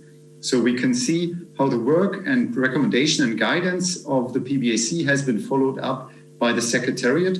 There are different ways of doing that. It could be an overall report. Maybe it makes most sense if under each of the reports we have an explicit mentioning of how the Secretariat implemented these recommendations, but we believe it's necessary or would be wise to have that included in the reports to come. Thank you very much. Thank you very much. And now to the United Kingdom.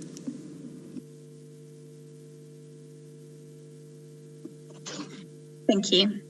I'd like to echo the congratulations of others going to Tunisia, both back in capital and in Geneva, for taking up the baton and doing an excellent job of chairing the virtual PBAC this year. The UK are strong supporters of PBAC and its function, and for that reason we commend the changes initiated in January this year by its then chair, our colleague from the delegate from Germany. And as others have said, we therefore welcome this report with its clear recommendations. We very much hope this approach continues going forward in order to maximise the role both of the committee, but also to help streamline the work of the Executive Board. And we look forward to seeing the clear action-driven recommendations produced during PBAC 31 and 32, followed up during PBAC 33 in January 2021. Thank you. Thank you very much. And now to China. We thank the Secretariat for the documents it has prepared, and the report by the chair of PBAC. We appreciate the work done by the Secretariat in improving the efficiency and transparency of the work on all levels, as well as its gender balance and prevention of harassment and misconduct. We are concerned about the composition of the Secretariat and hopes that the Secretariat will formulate a strategy to address the problems of staff shortages and underrepresentation of countries and take concrete actions to change such situation at region level. Thank you, Mr. Chair. Thank you. And now to Australia.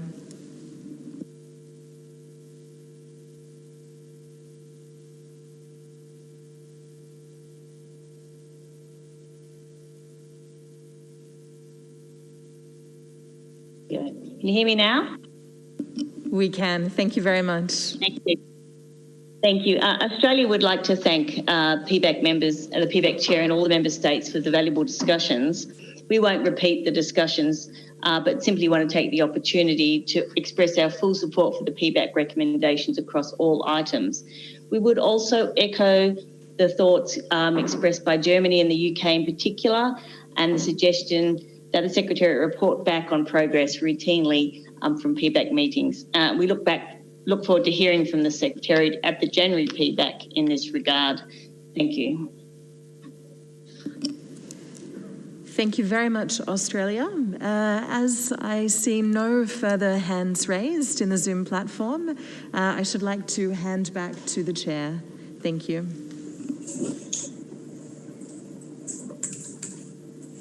I now give the floor to Dr. Vardhan Schwartlander, Chef D Cabinet, for his response and comments. Thank you, Mr. Chair and distinguished delegates. We very much appreciate the excellent comments made during the PBAC, of course, but also during this board meeting related to that report. We took careful note of all of the points made, and we will incorporate them in our work. In particular, the request made by the PBAC and also now by the board to find a system of reporting back regularly on the progress on decisions and recommendations made by the PBAC, which we very much appreciate. Thank you very much, everybody.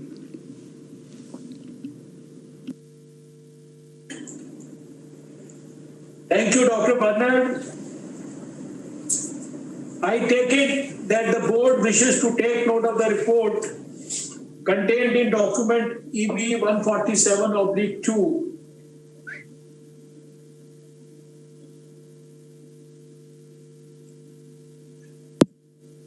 I see no objection. It is so decided. We shall refer back to the report when considering the committee's recommendations under the relevant agenda items. This concludes discussion of item 4 of our agenda. We shall now take up agenda item 5.1, review of entitlement of members of the Executive Board. The report is contained in document EB 147/3. The Executive Board is invited to note the report. In its discussions, the Board is invited to consider for recommendation to the 74th World Health Assembly that with effect from 1st July 2021, the maximum reimbursement of travel expenses of members of the Executive Board should be based on the travel entitlements of WHO staff members. The floor is now open for discussion. I would like to request that the Secretariat moderate the discussion on the virtual platform.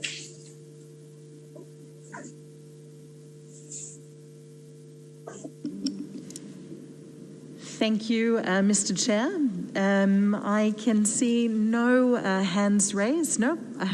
In fact, I should wish to give the floor to the distinguished delegate from the United States of America. Thank you. You have the floor. Thank you, Chair, and greetings all. The United States appreciates this review of Executive Board member entitlements.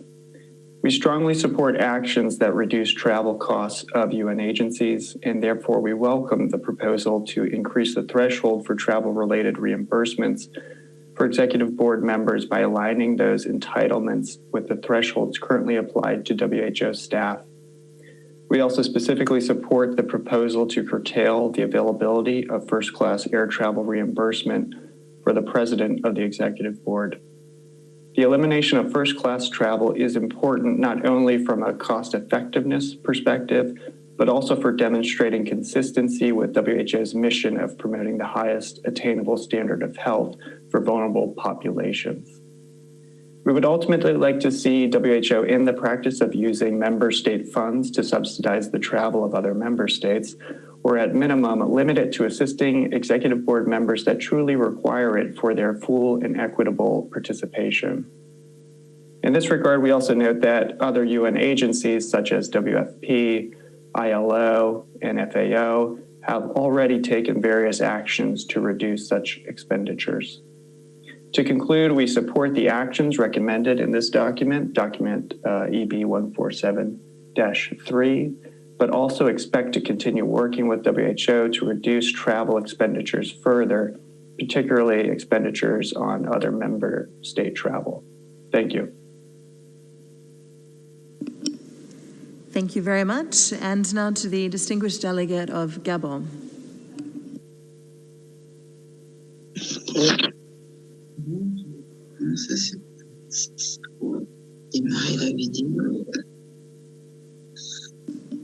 Gabon, vous avez la parole.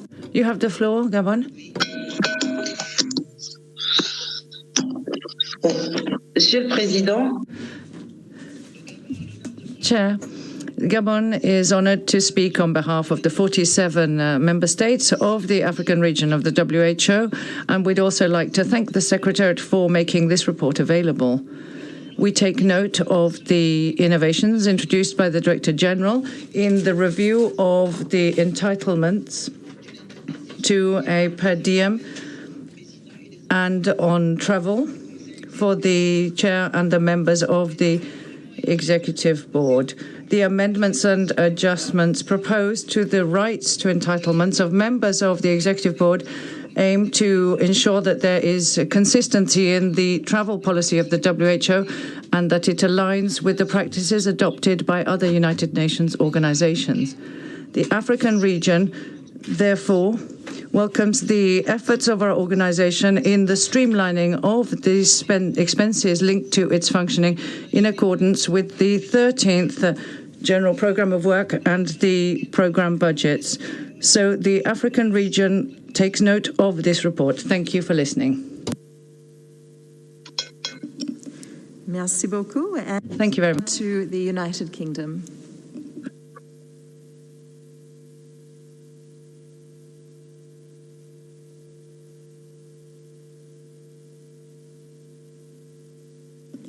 With apologies, distinguished delegate from the United Kingdom, it seems you're on mute. If we could kindly ask that you start again. Thank you. Apologies. Can you hear me now? We can indeed. Thank you.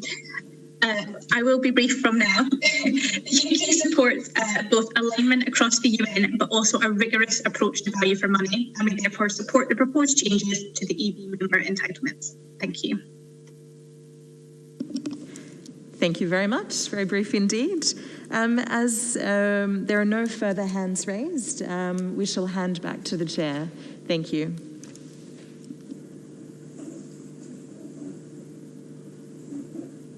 I thank all the member states for their worthy comments.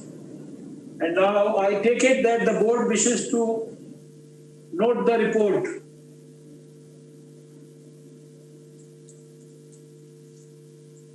I see no objection. It is so decided. Is the board ready to recommend to the 74th World Health Assembly that with effect from 1st July 2021, the maximum reimbursement of travel expenses of members of the Executive Board should be based on the travel entitlements of WHO staff members?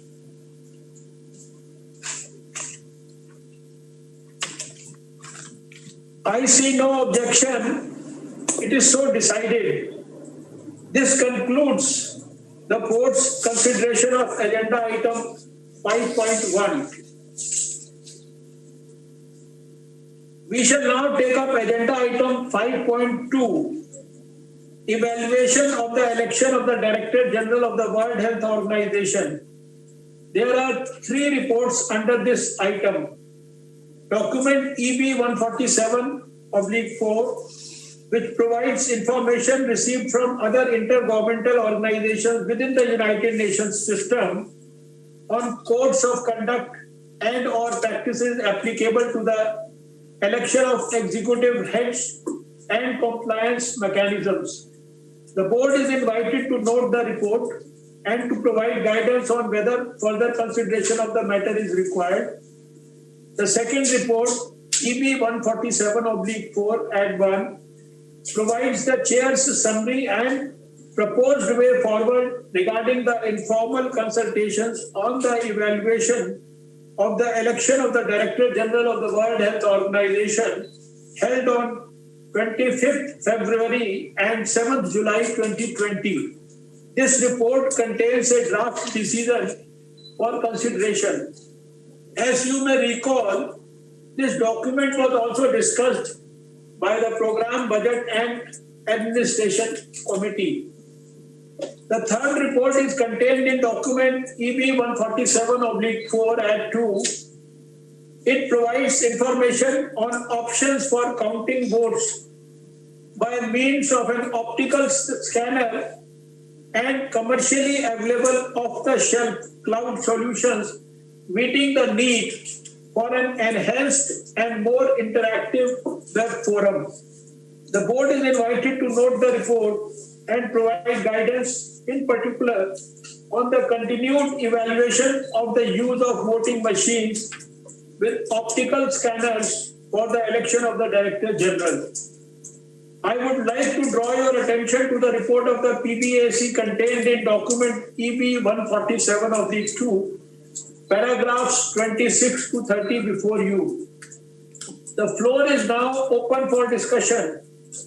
I would again like to request that the Secretariat moderate the discussion on the virtual platform.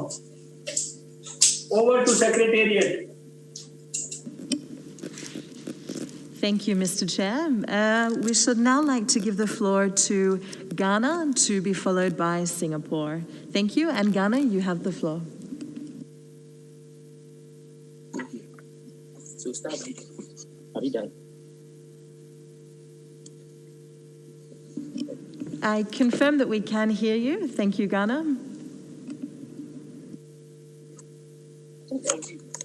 Thank you.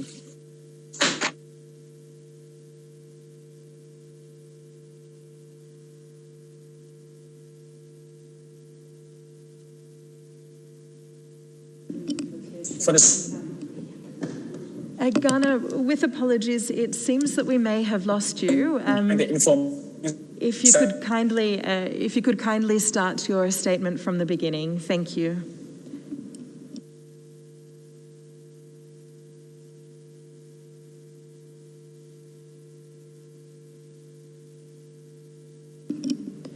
And our apologies to the distinguished delegate from Ghana. It seems that we're unable to connect with you at this time. Through the chair, if we may suggest to proceed with Singapore, to be followed by the United Kingdom. Thank you, and Singapore, you have the floor. Thank you, Chair. Can I check that you can hear me? Yes, sir, we can hear you and see you. Thank you, Chair. We note that there is no similar code of conduct for candidates standing for executive head positions in the other United Nations agencies which have responded. Singapore is of the opinion that there is no need for a legally binding code of conduct for the election of the Director General and candidates for him. Doing so would mean having to cater valuable resources for monitoring and enforcement. Deciding on thresholds for appropriate disciplinary action may also be time-consuming.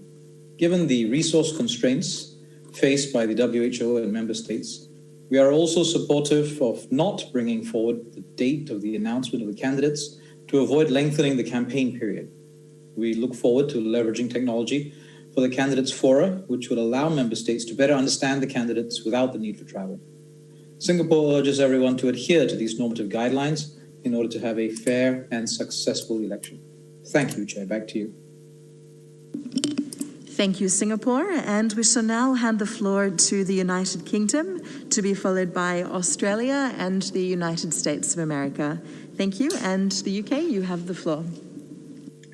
Thank you, Chair. We welcome decisions taken so far to further improve DG election process. This includes changes to the Code of Conduct on such aspects as declarations of funding and other elements which will help level the playing field. We support proposals to improve functionality of the web-based forum, as this will improve access of candidates to member states and vice versa. However, we have further to go if we are to improve the practical process of the election, in particular the voting. We appreciate the current pandemic has impeded studies into improved voting through optical scanners, but we look forward to seeing a more detailed study, including a cost-benefit analysis at EB 149 in May 2021. It is important that we continue to strive for ways to improve the voting process as technology develops. Thank you very much. Thank you very much. And now to Australia.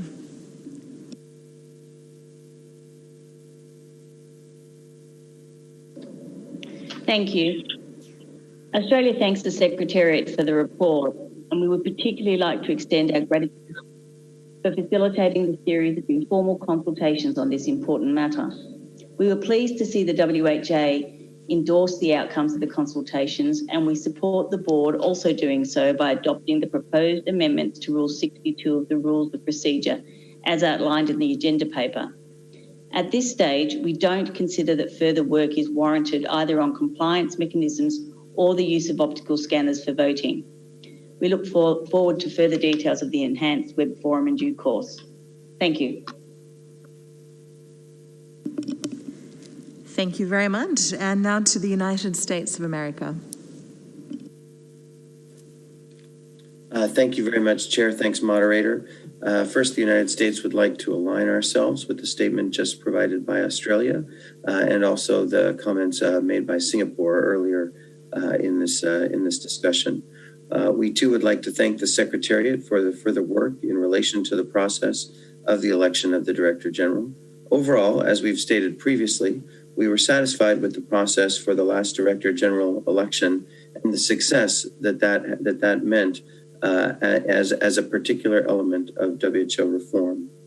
We believe the evaluation and consultations are leading to agreements on measures that promote efficiency, increased transparency, and meaningful engagement with member states and the Director General candidates throughout the election process. In that vein, we welcome the Code of Conduct as a guide for candidates, but do not support further exploration of an enforcement mechanism. We appreciated the Secretariat's accompanying analysis and recommend that work on this issue close out. On the issue of voting machines with optical scanners, we also recommend no additional analysis to be undertaken and propose that we continue to use the paper ballot system that has been carefully choreographed by the Secretariat in the past. Finally, Moderator, we support the proposed draft decision. Thank you very much. Thank you very much. And we shall now try to connect with Ghana. A distinguished delegate from Ghana, you have the floor.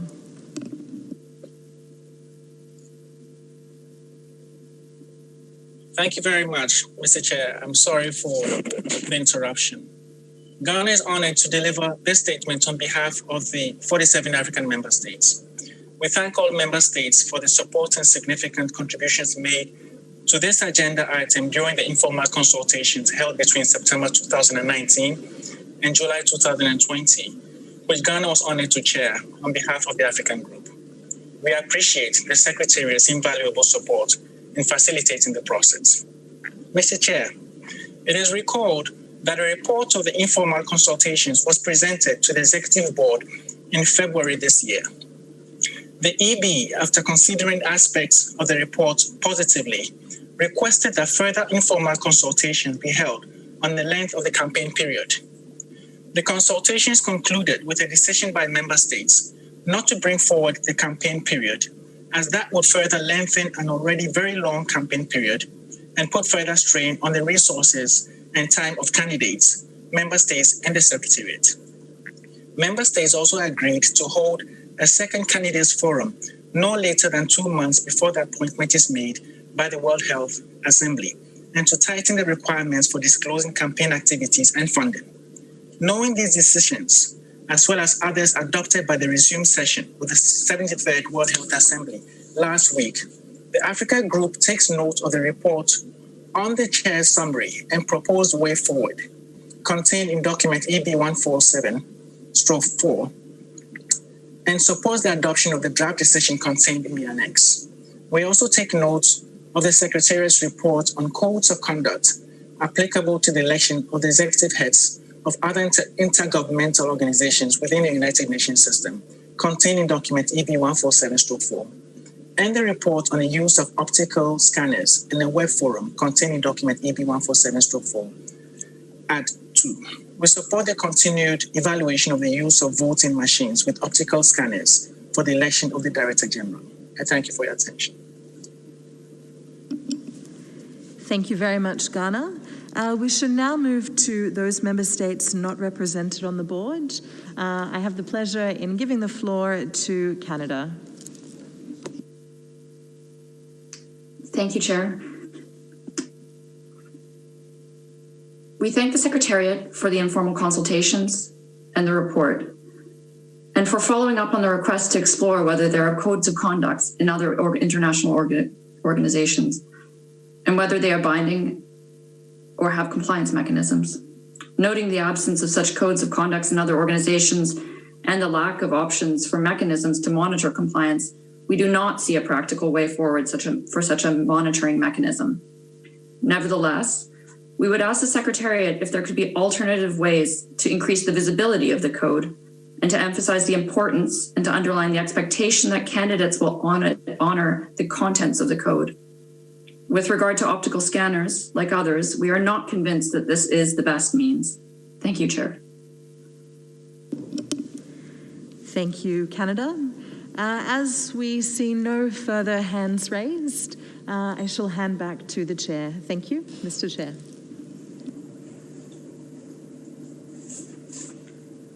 If there are no more requests for the floor, I hand over the floor to Legal Counsel Derek Moulton for responding to the questions and the comments.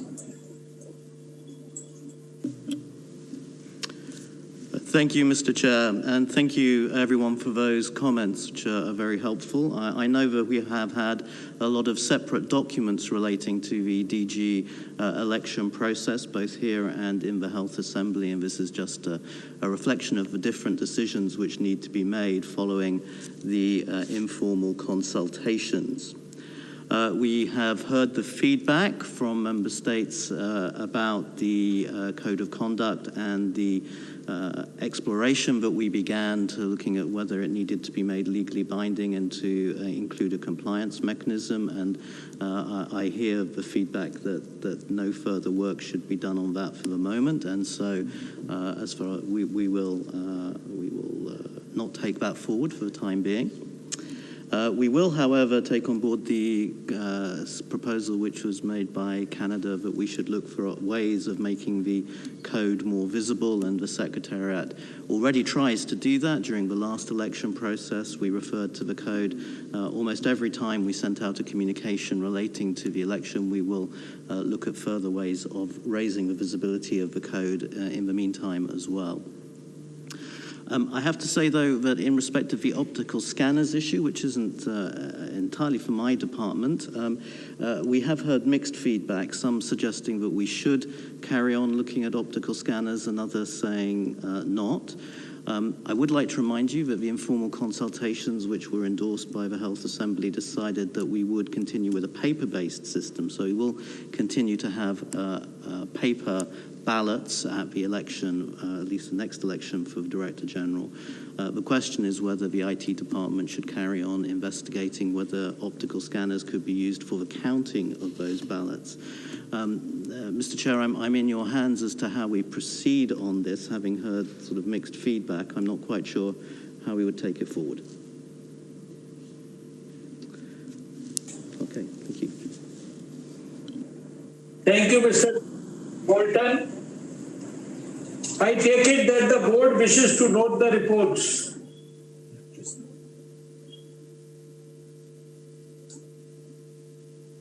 I see no objection. The reports are noted. Is the board now ready to adopt the draft decision contained in document EB 147/4 at 1?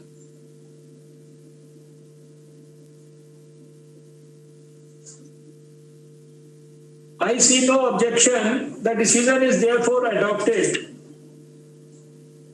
This concludes the board's consideration of agenda item 5.2. We shall now take up agenda item 5.3, evaluation of the annual report. The report is contained in document EB 147/5. As you may recall, this item was also discussed by the Program, Budget and Administration Committee. I would like to draw your attention to the report of the PBAC contained in document EB 147/2, paragraphs 31 and 32 before you. The floor is now open for discussion. I would like to request that the Secretariat moderate the discussion on the virtual platform again.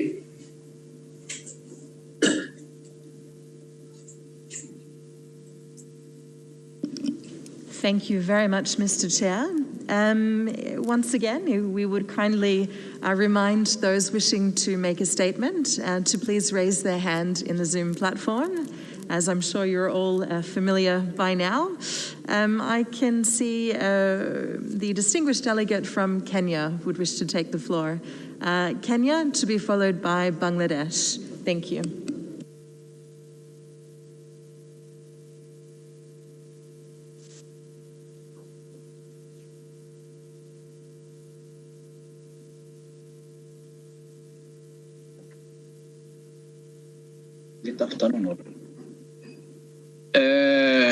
On behalf of Minister of Health Kenya, Chairperson, Kenya has the honor to deliver a statement on behalf of the 47 member states of the WHO Africa region.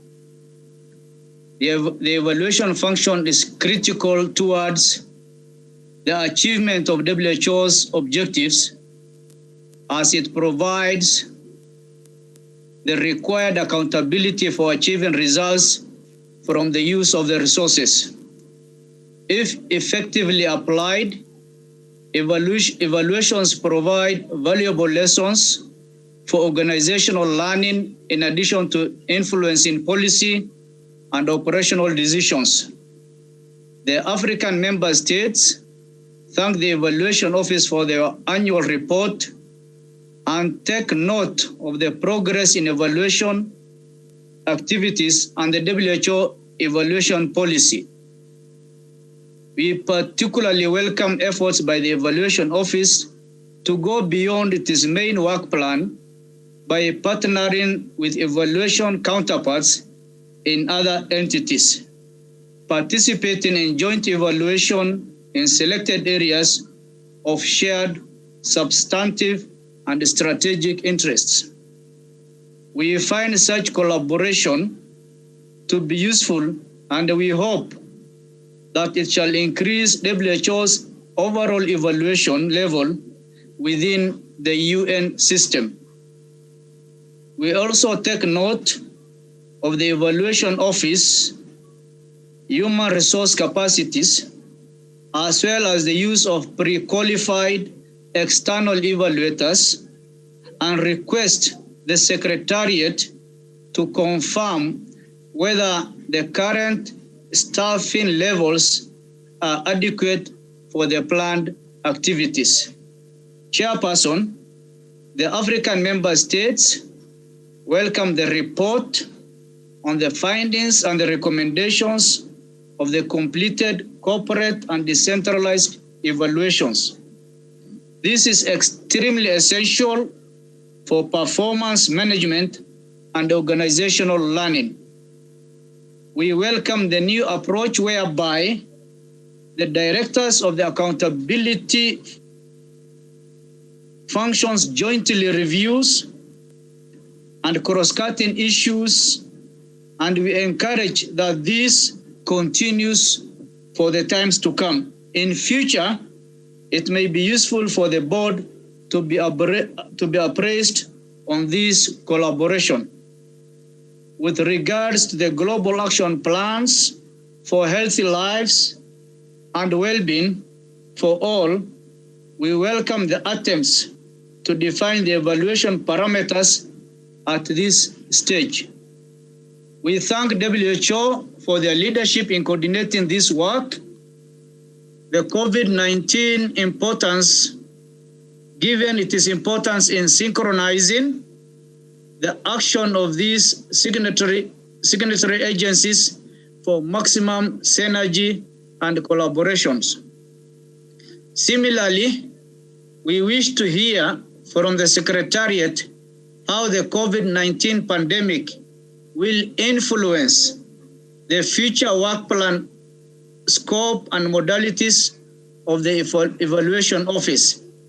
In conclusion, Chairperson, the African member states take note of the ongoing support to decentralized evaluations.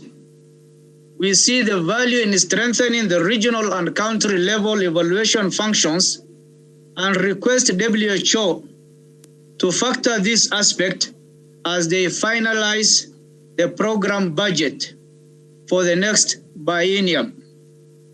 Lastly, we request the Secretariat to give an assessment of the interrelationship between the centralized and decentralized evaluation systems commissioned and managed outside WHO headquarters. I thank you all. Thank you, Kenya. And now to Bangladesh, to be followed by the United Kingdom. Thank you.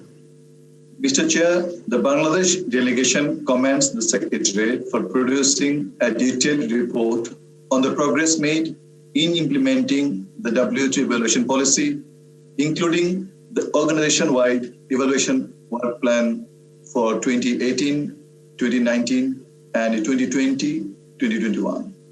We note that the Independent Evaluation Office has been working for strengthening evaluation and organizational learning in WHO through implementing 6 action areas of framework of evaluation policy under corporate evaluation function.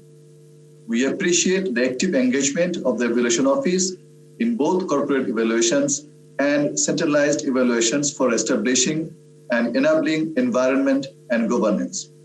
It is heartening to note that WHO is an active member of the UN Evaluation Group and the Interagency Humanitarian Evaluation Steering Group. Its engagement with these bodies is likely to broaden the scope for accountability and strategic learning while ensuring better response to the communities in need. We note that corporate evaluations have been done of some programs, including the NCDs and tropical diseases related programs, the utilization of national professional officers at country level, the 40 years of primary healthcare implementation at the country level, and the initial evaluation of the framework of engagement with non-state actors. We are happy to note that the report of the midpoint informative evaluation of the Global Action Plan for the prevention and control of non-communicable diseases will be presented in the next 148th session of the Executive Board in January 2021. This will help the member states to assess the accomplishments of the 6 objectives of the Global Action Plan. Mr. Chair, the outbreak of COVID-19 has affected almost all the sectors. Primary healthcare service has been disrupted, the mental disorder has increased, and business and economy has plummeted severely. We request WHO to consider evaluating the impact of the pandemic on health and the economy. Also, it should evaluate the efficiency and effectiveness of its actions and initiatives taken for the prevention and control of COVID-19. We are aware that the IEOSC and IPPPR are working for an independent evaluation of global COVID-19 response. However, we kindly remind the WHO to avoid duplication of evaluation activities.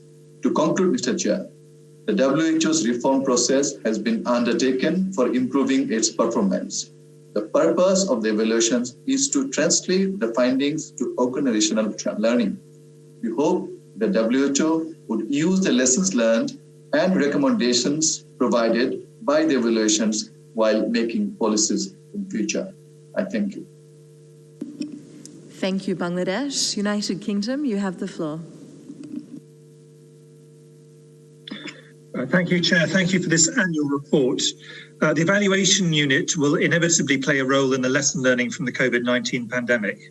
We would like to echo the call of others that this must not duplicate current reviews, but work to fill any gaps.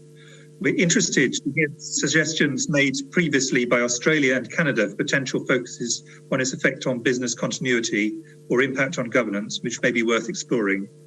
We welcome the appointment of a senior advisor on organisational learning in July and welcome the increased capacity in this important area. Evaluation is not an end in itself. It is a key that lessons are rolled out through the whole organisation to have their full impact on process and culture, and lessons are not learned in silos. Thank you. Thank you very much, United Kingdom. As we see no further hands raised, we have the pleasure of handing back to the chair. Thank you. If there are no more requests for the floor, I now hand over the floor to Dr. Anil Ranganathan, the Director General's representative for evaluation and organizational learning, for the responses to the comments and questions raised. Dr. Ranganathan, please, you can have the floor. Thank you, Chair. Good morning, good afternoon, good evening to EB members, non-EB members, the DDG and colleagues. Thank you for your supportive and constructive comments. In response to some of the specific issues raised, a number of member states raised the issue about COVID-19 evaluation. The PBAC did request an evaluation of the WHO response to COVID-19 in the evaluation work plan, ensuring that it does not duplicate ongoing efforts.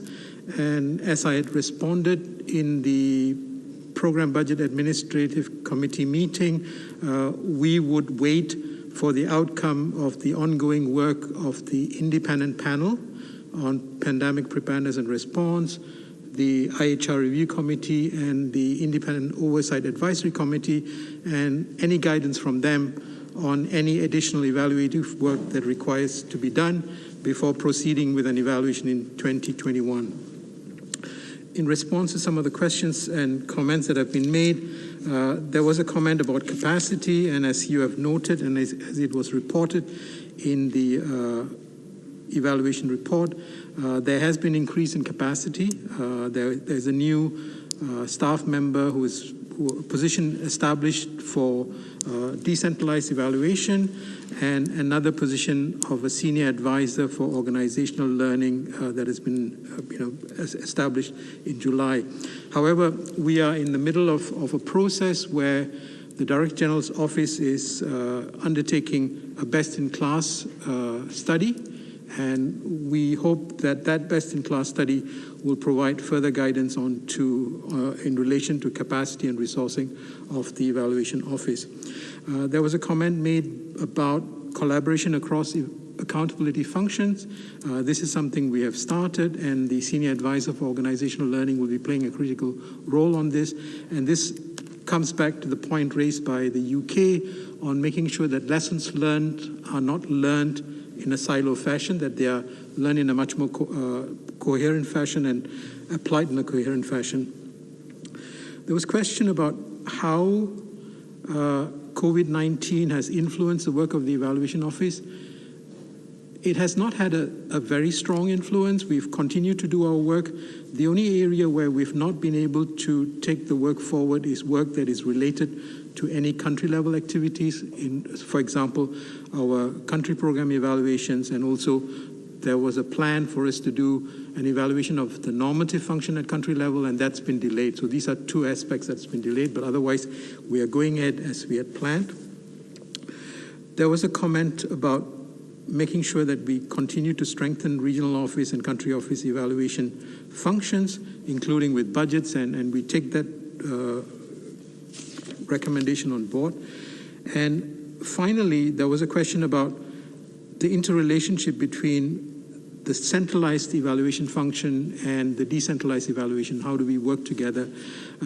In the work plan that we present to you in January of every biennium, at the start of every biennium, we include work plans that were provided to us by the regional officers. So you will see a work plan that includes both centralized and decentralized evaluation. Further, on top of that, we also have an established network called a Global Network on Evaluation, where the different identified evaluation focal points in the region and in the different divisions in WHO work together with us and take things forward. So we have this possibility to work closely together with our regional country colleagues and also colleagues here in WHO. Chair, I hope I've responded to the questions. Thank you very much. Thank you, Dr. Ranganathan, for your worthy comments and your response. May I take it that the board wishes to note the report as recommended by the PBAC and concurs with the proposed guidance. I see no objection. It is so decided. This concludes the board's consideration of agenda item 5.3. We shall now move to agenda item 5.4 on hosted partnerships. The relevant documents are EB 147/6 and EB 147/7. The first document provides updates on the main findings and recommendations of the periodic review of hosted partnerships and major developments in partnerships hosted by WHO. The second document summarizes the contribution of the partnership for maternal, newborn and child health to improved health outcomes, the harmonization of its work with the relevant work of WHO, and the Secretariat's interaction with the partnership. As you may recall, this item was also discussed by the Program, Budget and Administration Committee. I would like to draw your attention to the report of the PBAC contained in document EB 147/2, paragraph 33 before you. The floor is now open for discussion. I would once again like to request that the Secretariat moderate the discussion on the virtual platform. Over to Secretariat. Thank you very much, Mr. Chair. I should now like to give the floor to the distinguished delegate of Burkina Faso, to be followed by India. Thank you.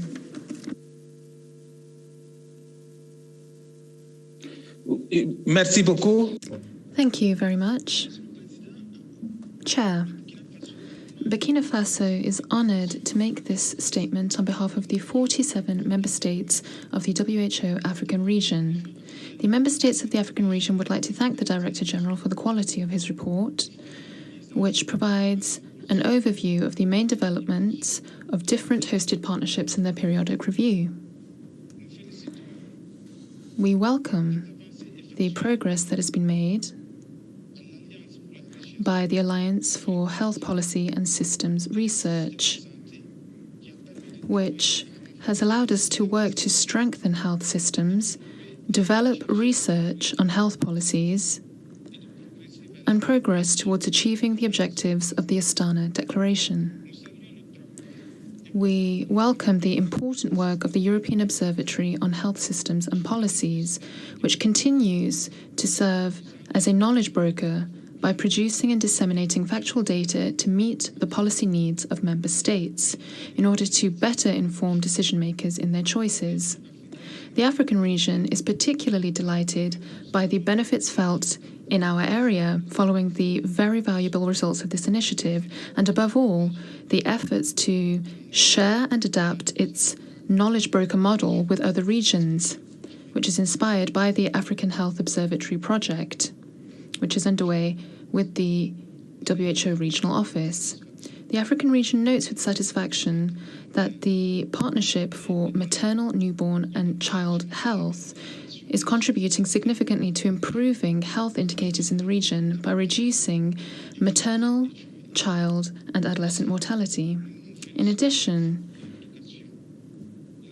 we commend the strong involvement of civil society in these processes in order to improve and preserve the health and well-being of women, children and adolescents by saving millions of lives, and beyond that, by facilitating the achievement of the Sustainable Development Goals. To that end, we would like to commend the support of the Secretariat of the WHO and the Regional Director, who have spared no effort in supporting Member States. The African region would like to congratulate the Director General and the UNITAID initiative for their key roles in the significant reduction of prices and the improvement in access to medication, diagnostic products, and other quality basic products for the treatment of HIV/AIDS, malaria, and tuberculosis. We would like to support this initiative, and we hope that it continues to benefit from the support of technical and financial partners to achieve even more results that benefit populations.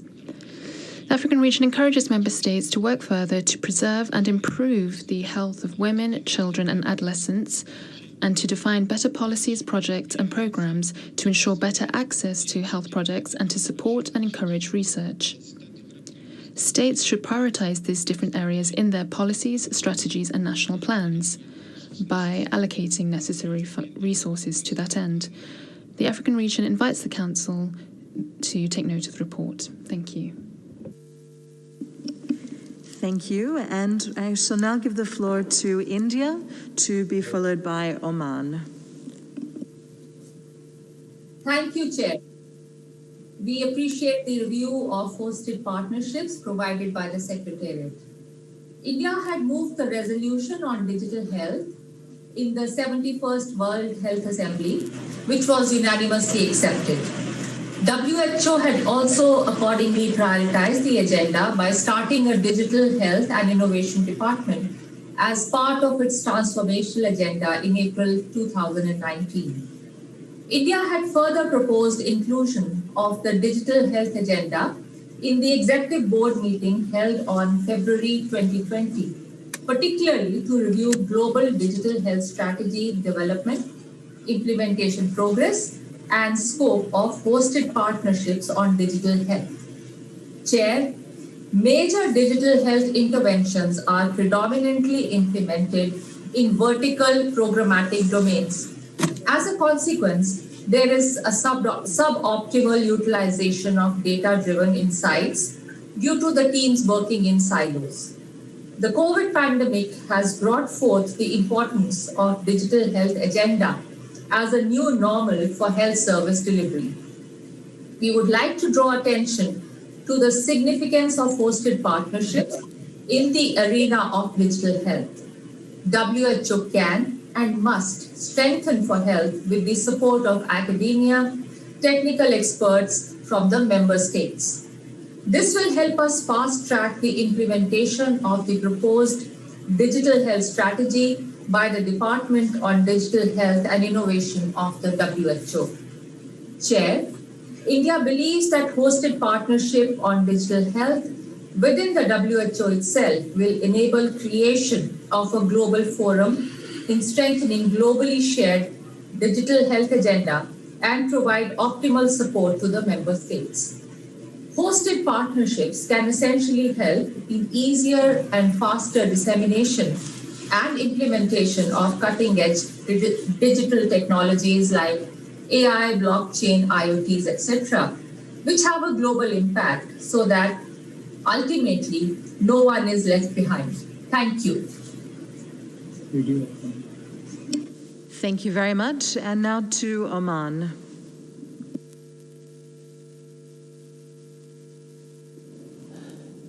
Dear Chairman, Excellencies, colleagues, ladies and gentlemen, it gives me great pleasure to participate in the resumed session of the EB 147.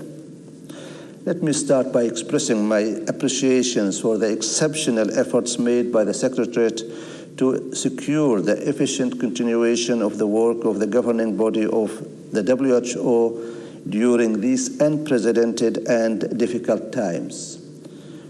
On behalf of the government of Oman, I take this opportunity to reaffirm our continued and unwavering support to the distinguished work of the WHO at all levels.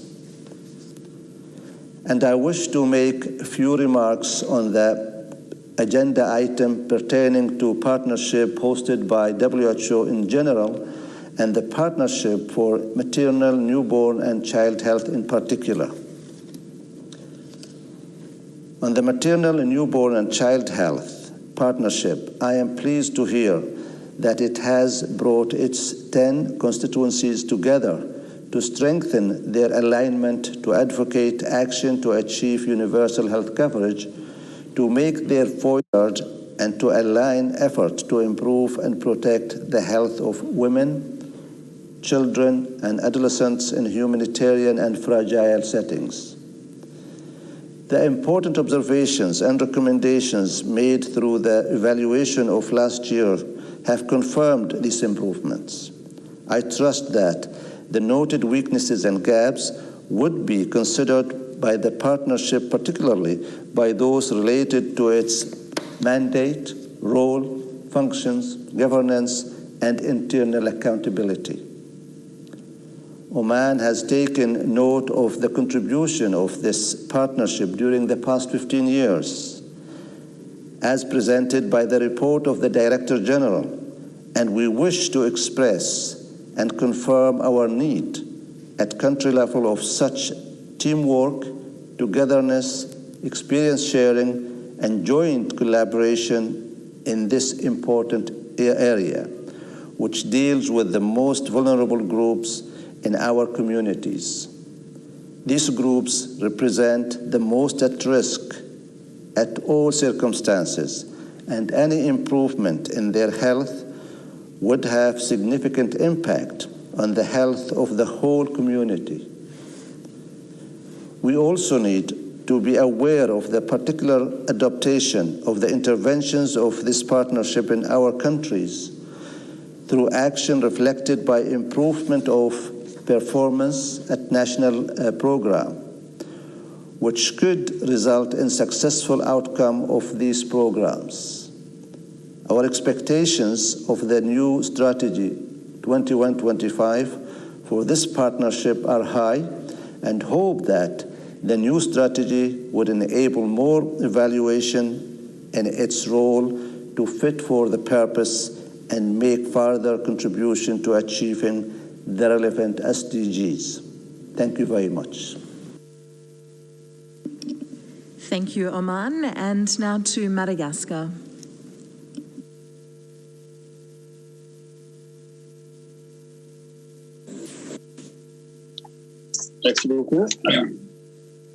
Thank you very much. Chair, ladies and gentlemen, ministers, honourable delegates, Madagascar is honoured to take the floor on behalf of the African region on agenda item 5.4 regarding hosted partnerships. The African region, and Madagascar in particular, commends the Secretariat for the quality of the report that has been presented to us. And Madagascar takes note of the Director General's report on hosted partnerships for maternal, children's, and adolescents' health, in line with EB decision from November 2020 regarding the improvement of maternal, children, and adolescents' health. Partnership activities are harmonized with other activities of the WHO within the context of the Sustainable Development Goals. Chair, we note that this partnership has been able to gather more than 1,000 partnerships across the world, which is a 30% increase in relation to the year 2015. And WHO's hosted partnerships activities have allowed us to note an increase in a 30% increase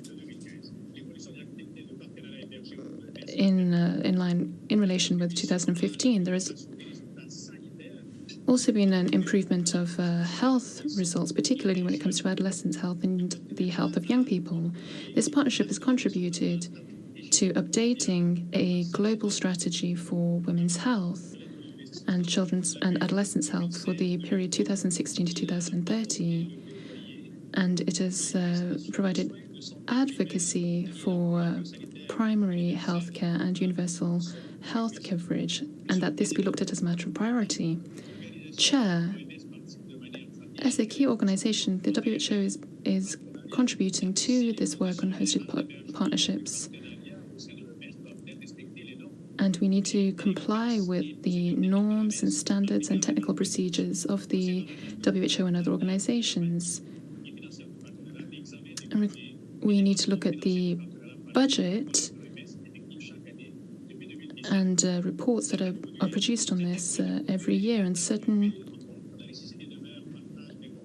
we need to ensure that information is shared regarding good governance, and we need to redefine these roles and look at the added values of this, and also partnerships at national levels. And we need to learn the lessons so that we can consolidate these gains. To conclude, 2020 is the final year for this partnership, and we are working on the future partnerships for upcoming years. And we would like to thank the WHO for its leadership for developing these hosted partnerships, and we would like universal health coverage to become a reality. Thank you very much. Thank you very much, Madagascar. We shall now move to statements by member states not represented on the board. Brazil, you have the floor. Thank you very much, Chair. Can you listen to me? Yes, sir. Thank you. Brazil would like to thank WHO for this updated report on hosted partnerships. As a founding member, Brazil has been a strong supporter of UNITAID since its inception. We believe that UNITAID's focus on fostering innovation and access to medical products against HIV/AIDS, TB, and malaria has been key to accelerating global response to those diseases. In this regard, the partnership with WHO has been extremely productive and mutually reinforcing. As mentioned in the report, scalability and agility are two of the main strategic areas to which UNITAID's Secretariat and Executive Board have been dedicating attention to. It is indeed important to tackle scalability in order to ensure the sustainability of projects supported by UNITAID in the long run. To this end, beyond low and middle income countries, also engaging large middle income countries could be pivotal. In terms of agility, UNITAID has advanced decisively in expediting its procedures for assessment and approval of new ideas for innovation. The new agility mechanism being explored is promising. It is also very encouraging the decision to consider expanding UNITAID's portfolio to other related areas, such as Chagas disease, with great prospects of offering better medical tools to fight this neglected disease.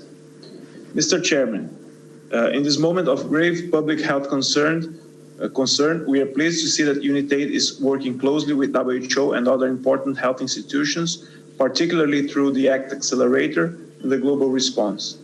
Brazil is convinced that UNITAID's unpaired expertise in the public health arena can decisively contribute to fight this pandemic without leaving anyone behind. Thank you. Thank you, Brazil. As we see no further hands raised, I have the pleasure of handing back to the chair. Thank you.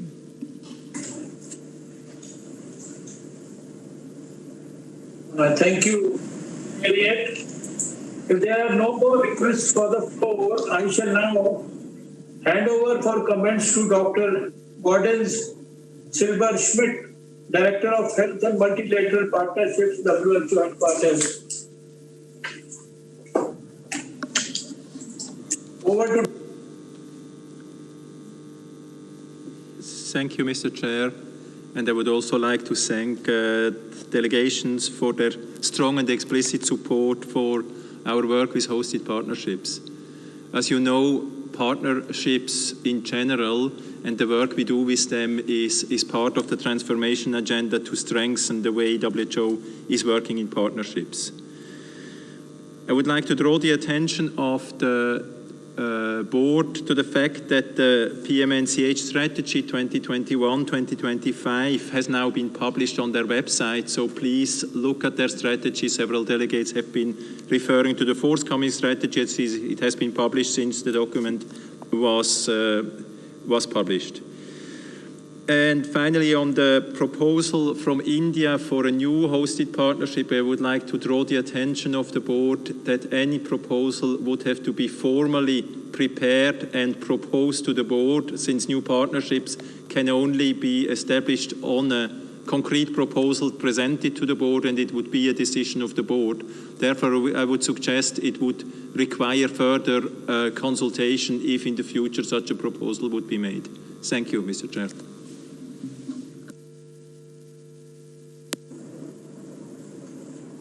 Thank you, Dr. Vardhan. I take it that the board wishes to note the reports as recommended by the PBAC.